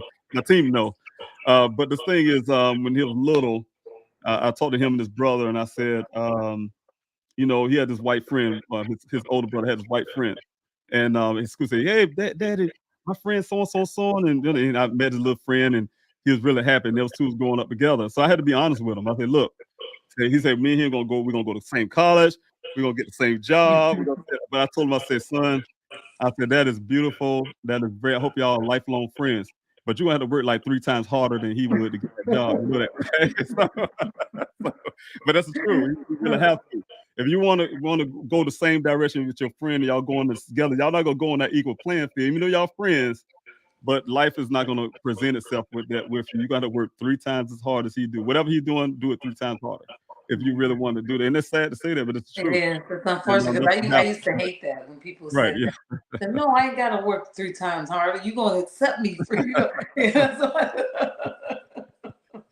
Yeah. So yeah, those some of the things, you know, of course, you know, we all know the our average things we always talk about too, of yeah. what to do if police pull you over. So that kind Right, of thing scare me. I right. think for me, I learned that a long time ago. I had bought my first new car, brand new car, first car, and it was a blessing. I didn't have to put a dime on it. I thought, to be honest, I thought I stole a car. The man who had me the dealership and say, he gave me an IOU paper, say, I owe you or whatever it was, I had to pay him in a month's time or whatever for down payment or something. Brand new car to show. And he said, which car you want? I said, I want this one right. He said, yeah, we got a bunch of them in the back. No, I want this one. They move all the cars out the showroom to get that one car out. And when I was driving off that thing, I'm like, but I didn't get him nothing. You know. Anyway, the whole point is I remember I used to get stopped like every day, like about 3 or 4 times by officers. Or like three. It got so bad that I had to go to the chief of police and tell them, look, can you have your officers stop harassing me? This is my car. Let me tell you the crazy part. You know, when they pull you over, they say, can you have license and registration, right? No, they say, do you have your license, registration, and bill of sales? I had to literally carry around a bill of sales with my name Wow. on it yes, just not to get arrested. Wow. For driving my brand new car, first brand new car I ever had. It was a Ford Escort back then. It was a beautiful thing. It had a Claiming green. I'll never forget it. Beautiful car. And four-door sedan. It was beautiful, and I love that car. Had a computerized engine. I can tell you all about it, and proud of it. It was my first brand new car, and I used to get harassed about it every day. I get at least pull up about 3 or 4 times a day Wow. by the same police department. You know? And you wouldn't take it back. Right. Luckily, I didn't get shot. You know, saying something. You know, that's all the part. I used to yell at cops a little bit sometimes. I tell you. Yeah. Yeah, but I hope you guys have a successful search Yes, and thank you so just much. continue, Yep. Continue doing what you're doing. And like I said, any way that I can help, let me know. Right. I'll get people that I know to help and things like that. Thank you so much, and God bless you. And thank you. And you come on Thank you. the Q&A anytime you want to. And Mhm. I'm looking at my team now to make sure they're not sending me things. Saying, yo, Dad, it's time to get up off, Dave. It's almost 2 hours. You had like 240 comments. Yes, yes. I'm trying to go through some of them. You guys, I Yeah. apologize for those who had questions and things like Aw, that, and I thank didn't get to your question tonight. Thank you. I will be back again. And thank y'all so much for some of the nice Yeah, things you're thank saying you. on here, Yeah. and Your showing. audience. Yes, I Mhm. really appreciate showing you Yeah, support. you have a wonderful audience. Thank you guys so much. Just Yes. saying such nice things. Thank you for having me and welcoming me. And thank you all for your prayers and things like that. Yeah. Yes, definitely going to continue to pray for you and your family, because I know that's it's never going to be easy. Especially say when it was on Father's Day. Mhm. And every Father's Day you have to be constantly a reminder of what happened. Right. That definitely can't be easy, especially for your father either. That's not Right. something Yeah. that parents want to do. We don't want to bury our children.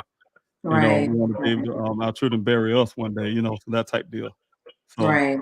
that's how Yeah. life really supposed to go. So definitely, Right. definitely Yeah. hard. I pray harder. Like I said, I pray harder for my parents. I cry harder for them.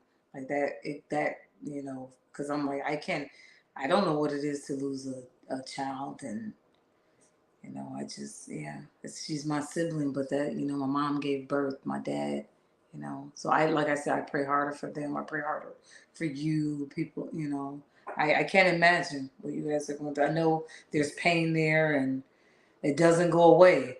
But like you said, told me earlier, God will heal our pain and you're going to get your answers prayerfully, and keep praying, keep fighting, keep your head up, just stay hopeful, don't get too discouraged. I know Yeah, it's sometimes I want to quit. So, no, not when I say I want to quit, meaning I get tired. Sometimes yeah, I'm like, man, I can't get up out of bed, and when I finally get to sleep yeah.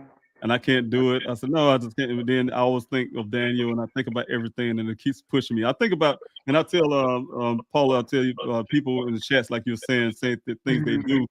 Um, that helps out a lot. It helps with the morale too for you to keep going. So yeah, Mhm. it's not Right, easy all the time. I have my moments where it's not easy. I'm like, right. wow, it's overwhelming. It's hard, but yes. Mhm. I Yeah. want to ask a question real quick. It say, didn't you spend a whole day searching for Daniel's Jeep while they already knew where it was? I hear rumors like that, Willie, but I don't think that's something that is being, that is rumors for right now. I don't know anything about that. The only thing I do know is that the vehicle wasn't there for 30 days. This from hard physical evidence as well as the witnesses that was there as well. So, but yes, I would never be surprised with law enforcement at this point. So, I have one more question here. Hope you get a question here, Paula. Not a question. Okay, not a question. I have the other day's phone from the. Okay, you must follow me. Send the phone to my phone. I have a question, but don't want to say it here.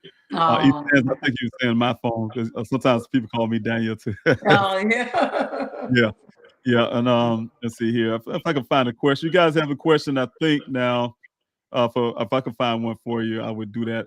If you're willing to answer any of these questions as well. Let me see here.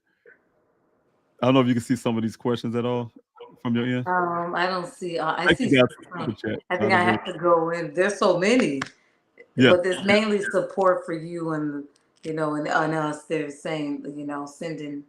Let me see if I can see questions. Yeah, I was trying to read them. I couldn't see them all. yeah, yeah. Yeah. They're kind of fast. That's why I have people to put the Mhm. word question, the question mark. Sometimes we're strolling down at a certain point. Yeah, you can miss questions, things like that. Yeah, So but the people are just saying nice things. yes, I do not believe one word of how they searched. I also believe the point Mr. Robinson is making, different people are treated differently, and that is not justice. Yeah, I totally agree with that. Yeah. yes, yes, definitely.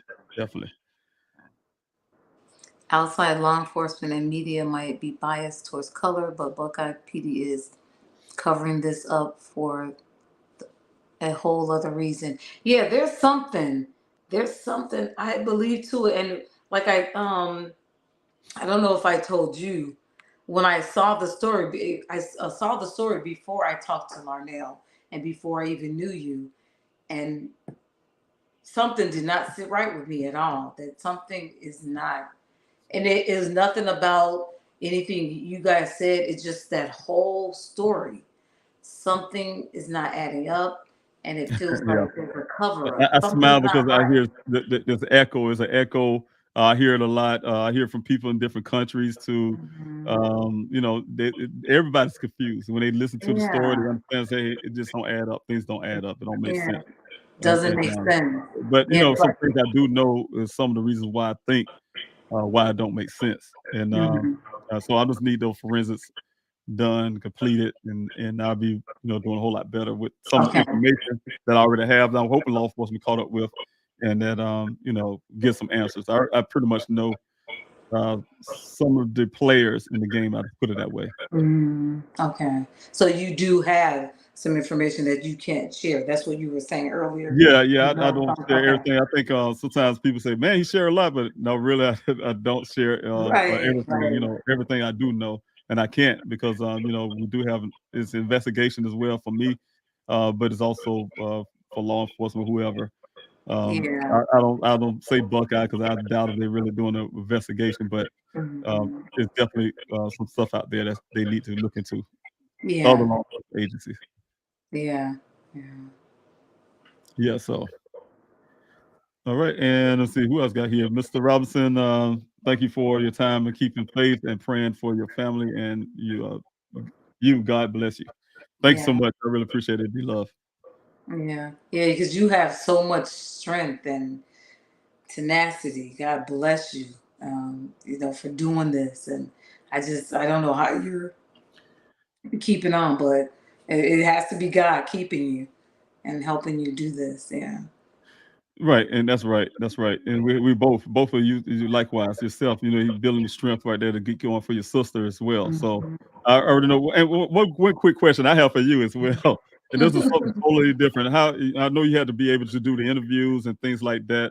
How did you take that at first? Because sometimes I tell people it's not easy just to get on camera Yeah, as a it's family not. member. Right. Yeah, it's hard. Yeah, it's hard. It's I think I kind of prep myself for 'em. You prep yourself, you pray, and you hold back. And that's the thing. I would always try to hold in my tears, but if I couldn't, I let it out a little bit.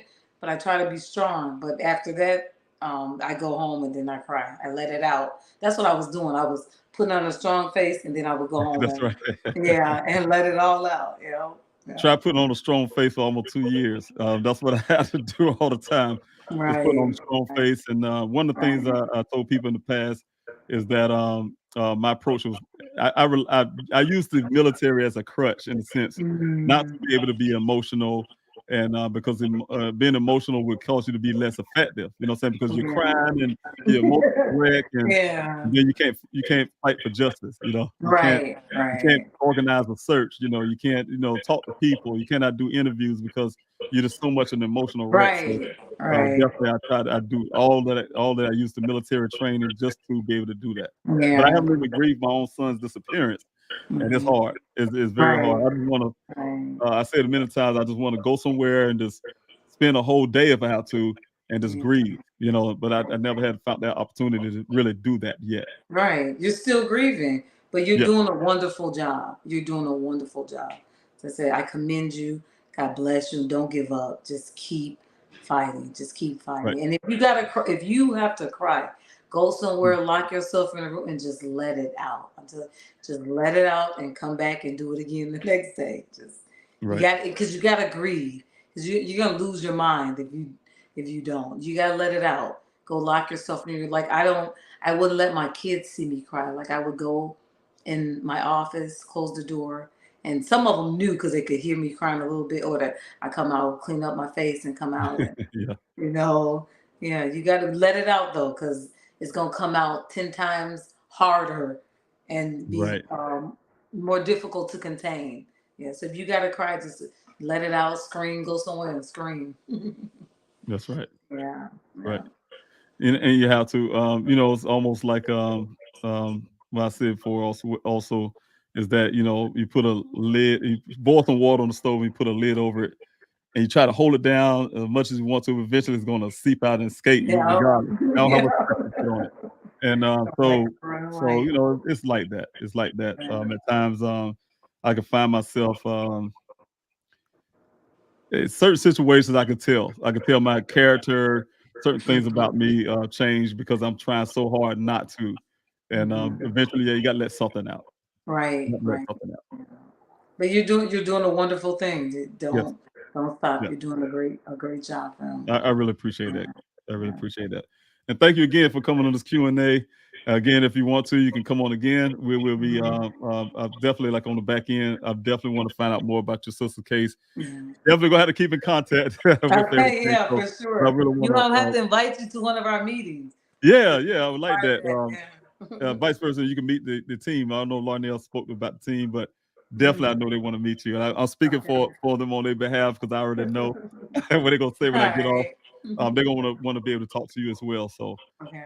so we all be getting together and have some discussions later on. So thank you so much. And Yes. thank you everybody for showing your love to Paula Yeah. and and paying attention. So if you guys can look up her sister's story and look up more on it, please do so. Mhm. Please support the family. Pray for them.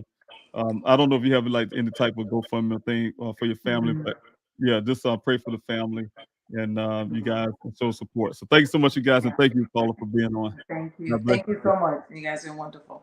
Thank you Thanks. so much. All right. Okay. See Bye you next bye. time. All right. Thank you, everybody. I really appreciate that.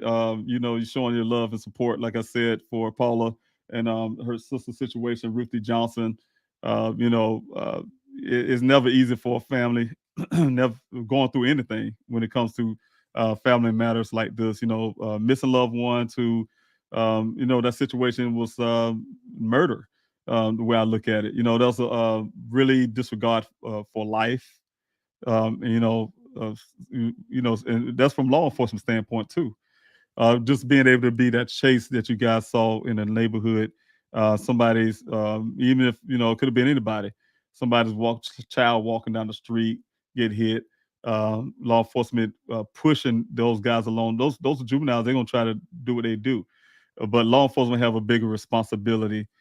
They should have called off that search as you guys. I mean, off that chase. You guys know that.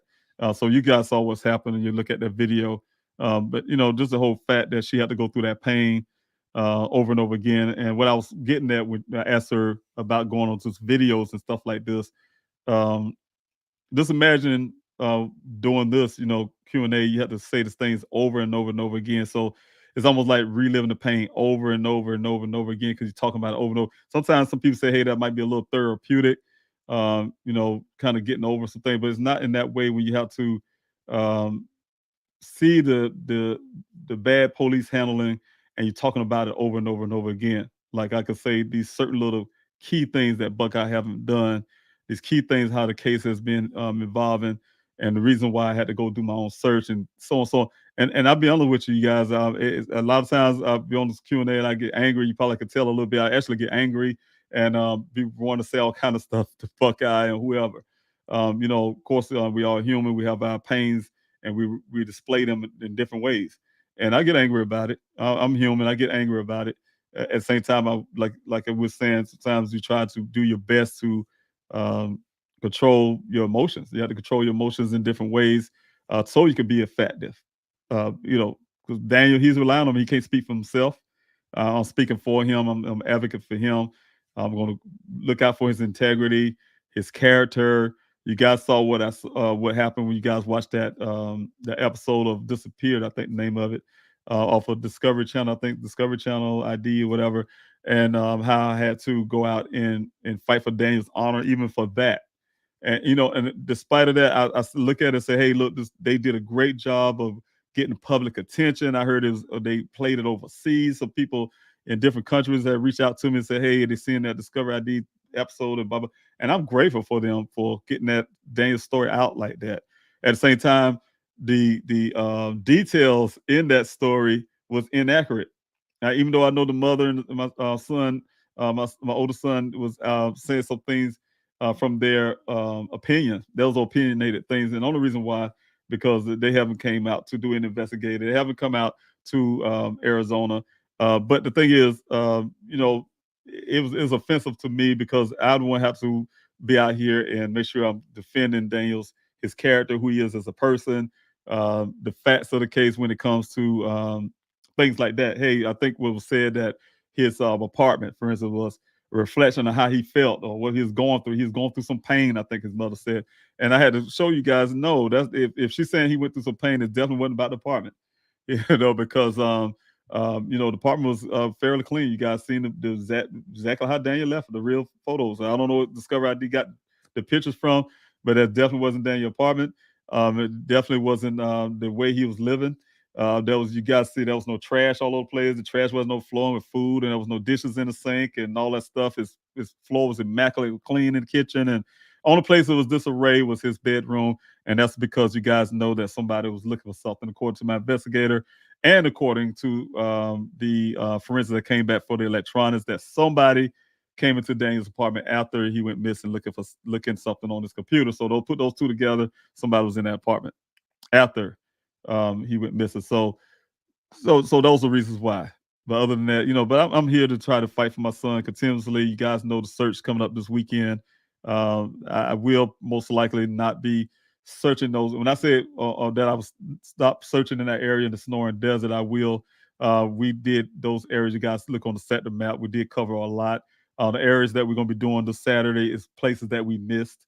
And when I say missed, we wasn't able to get to, or we didn't have enough people and things like that. So I want to be able to get that covered and also get some drones, the drone operators to do some things, footage that I can use later, and as well as people with ATV, UTVs, 4x4 Jeeps and stuff like that. Even if we got horses, go to some areas that I want to look over again, because not criticizing law enforcement, but like I said to Miss Ruthie, Miss Johnson, that they miss things. They have missed a lot. We don't miss things. We're civilians. And when I say we don't miss things, we have a better track record to say we actually found human remains in our searches. Law enforcement have no credit to that. I think they have one, but they don't have any credit to finding anything for Daniel, doing the search for Daniel. And so just wanted to say that we're actually doing some work out there for you guys who's doing work for out of love. And not only that, your love is actually helping other families, because when we found those human remains, that's bringing some type of closure to some other families out there that's hurting. So thank you guys again. I hoping I see some questions on here tonight, but I see some new comments here, and I don't think I have any questions. So I think I'm going to have to end it here. Oh yes, one thing I think Sophia put a new Daniel Robinson Foundation donation page. You guys, yes, one thing we will be having a launch date. I told you guys for Daniel Robinson Foundation will be happening this year. We are of course we're a true 501c3. We've been that for a while. We can offer you things, those who like companies who look for tax write-offs and so on and so on. But you know what? Definitely have the donation page up. You guys go to DanielRobinsonFoundation.org, and those are the landing page. You guys want to donate to the foundation, that's the way you do it. Thanks, Sophia, for putting that up there on the chats.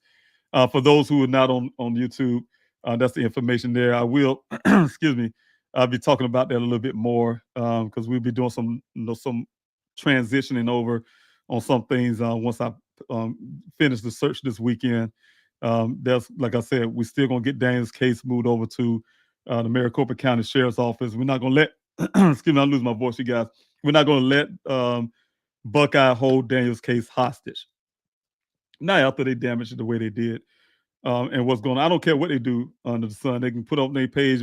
Almost a year and a half, almost 2 years later, we decided to go out and search this well, right? Which they did, which I'm happy they did, but I still need to see the cam footage that the detective told me they was wearing, body cam footage of them actually pulling those items, you guys, out of that well and how they did it. I can almost I'm hoping they do, but I'm really, really skeptical and really feel that the manner that it's done, it won't be in the video footage of them actually going out to the bottom, because you guys saw what's on the bottom of those things of that well. And but the Buckeye Police Department decided to go to that well and resume it. So, but anyway, and I actually tried to get FBI to go do that as well, is because those are things that are very concerning in that well. And but I'm glad I have the footage just now. I still have the footage of those things exactly how they were when before Buckeye pulled those things out. So we definitely want to make sure they pull those things out and they identified and and so on, so on, so on, and how they did in the process. I would be looking into all of that, and as well as because I'm really concerned about that well. I know a lot of you are as well. I'm concerned about it because of what was seen in there and the way it was seen and the way it was in that will. It's just like it tells a story. It's like a puzzle. It tells a story. Somebody's doing something in a certain order, and so it's a lot more to just know it wasn't nothing there. There's a reason why those persons put those items in a well. That's things that shouldn't be in there. From an expert, they want to say experts. We got a guy who goes in and inspect wells, and he said he was shocked to see the things in there, and that's what made him suspicious. And he went to go look even farther because he have never seen that before, something like that. Those things, items in that well, like that. So definitely that. But then you guys also know you can see on the Buckeye Police Department's Twitter page, they're out. I think I'm not going to say totally, but I'm hearing they're out saying they did this big search and all that. That was a Maricopa County search. I'm sure, like I said, talking to Miss Ruth, Miss Johnson, sometime the blue look out for the blue, and I'm sure it's some type of way that Buckeyes want to take credit for a Maricopa County operation. So I'll just let that happen for right now until after the search, and we'll talk about a little bit more of things like that. Also, like I said, the movement, the foundation, what we'll be doing, because we will be having a benefit situation that we will be pulling up on the launch date. So you guys are looking out for those. We're trying to make sure there's maybe some other events that may come as well. But for now, thank you guys for everybody. I hear one country girl. Thanks so much. You guys, thank you so much for planning to come out to the search. Like I said earlier, we have over 200 some people already signed up. And, just want to tell you, thank you so much. Can I ask why the pictures that Buckeye posted different? I'm not sure what pictures you're speaking of. Country girl, if you can elaborate on that, that would help me understand your question.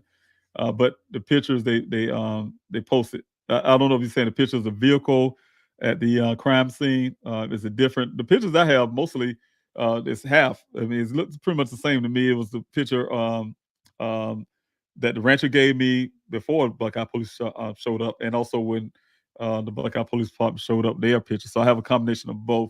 And I'll try to examine them against each other, and I will at some point. But oh, okay. See, you say the dates. You got the dates on them. You got the on Twitter at the well. Okay, you talking about the pictures of the well. I don't know if they put pictures. I didn't get to see them and things like that. You guys, I rarely and sometimes never go on the Buckeye Police Department anything unless someone alert me about something they said, and that really triggers me to do that. But other than that, I will probably look country girl and see what pictures you're referring to on, I think, say Twitter, and kind of go from there, because I really don't know what to how to answer your question when it comes to a picture. Like I said, I haven't seen those yet. I'm still looking for, and I'm looking now as you're talking, as I'm talking about this. But I don't know any pictures that they put up or anything they put up, but I probably will be looking at it now. Since you mentioned it, I probably will be going on their page, because I would like to see them. What's strange to me is that I was talking to the Buckeye Police Department after, actually, they didn't tell me they was actually going in that well. They actually did the well first, and then called me and say, "Oh yeah, we went in this and blah blah blah. We ain't found nothing." That type deal, right? But then I asked them about the body cam. Long story short, they say they have all of that video of them doing whatever. Great. But why they put it in the public and give it to me, right? So it's always been that disrespectful thing with Buckeye in the first place. The way they do things.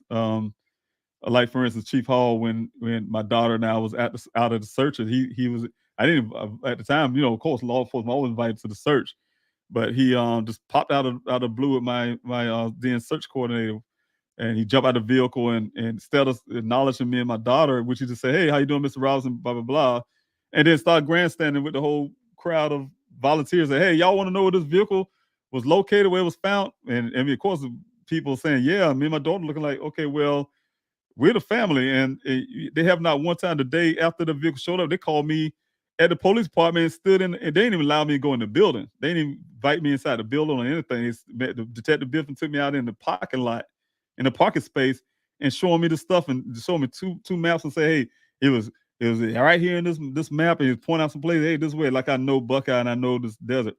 It's right here in this on this map, and then give me one picture you guys end up putting in the public.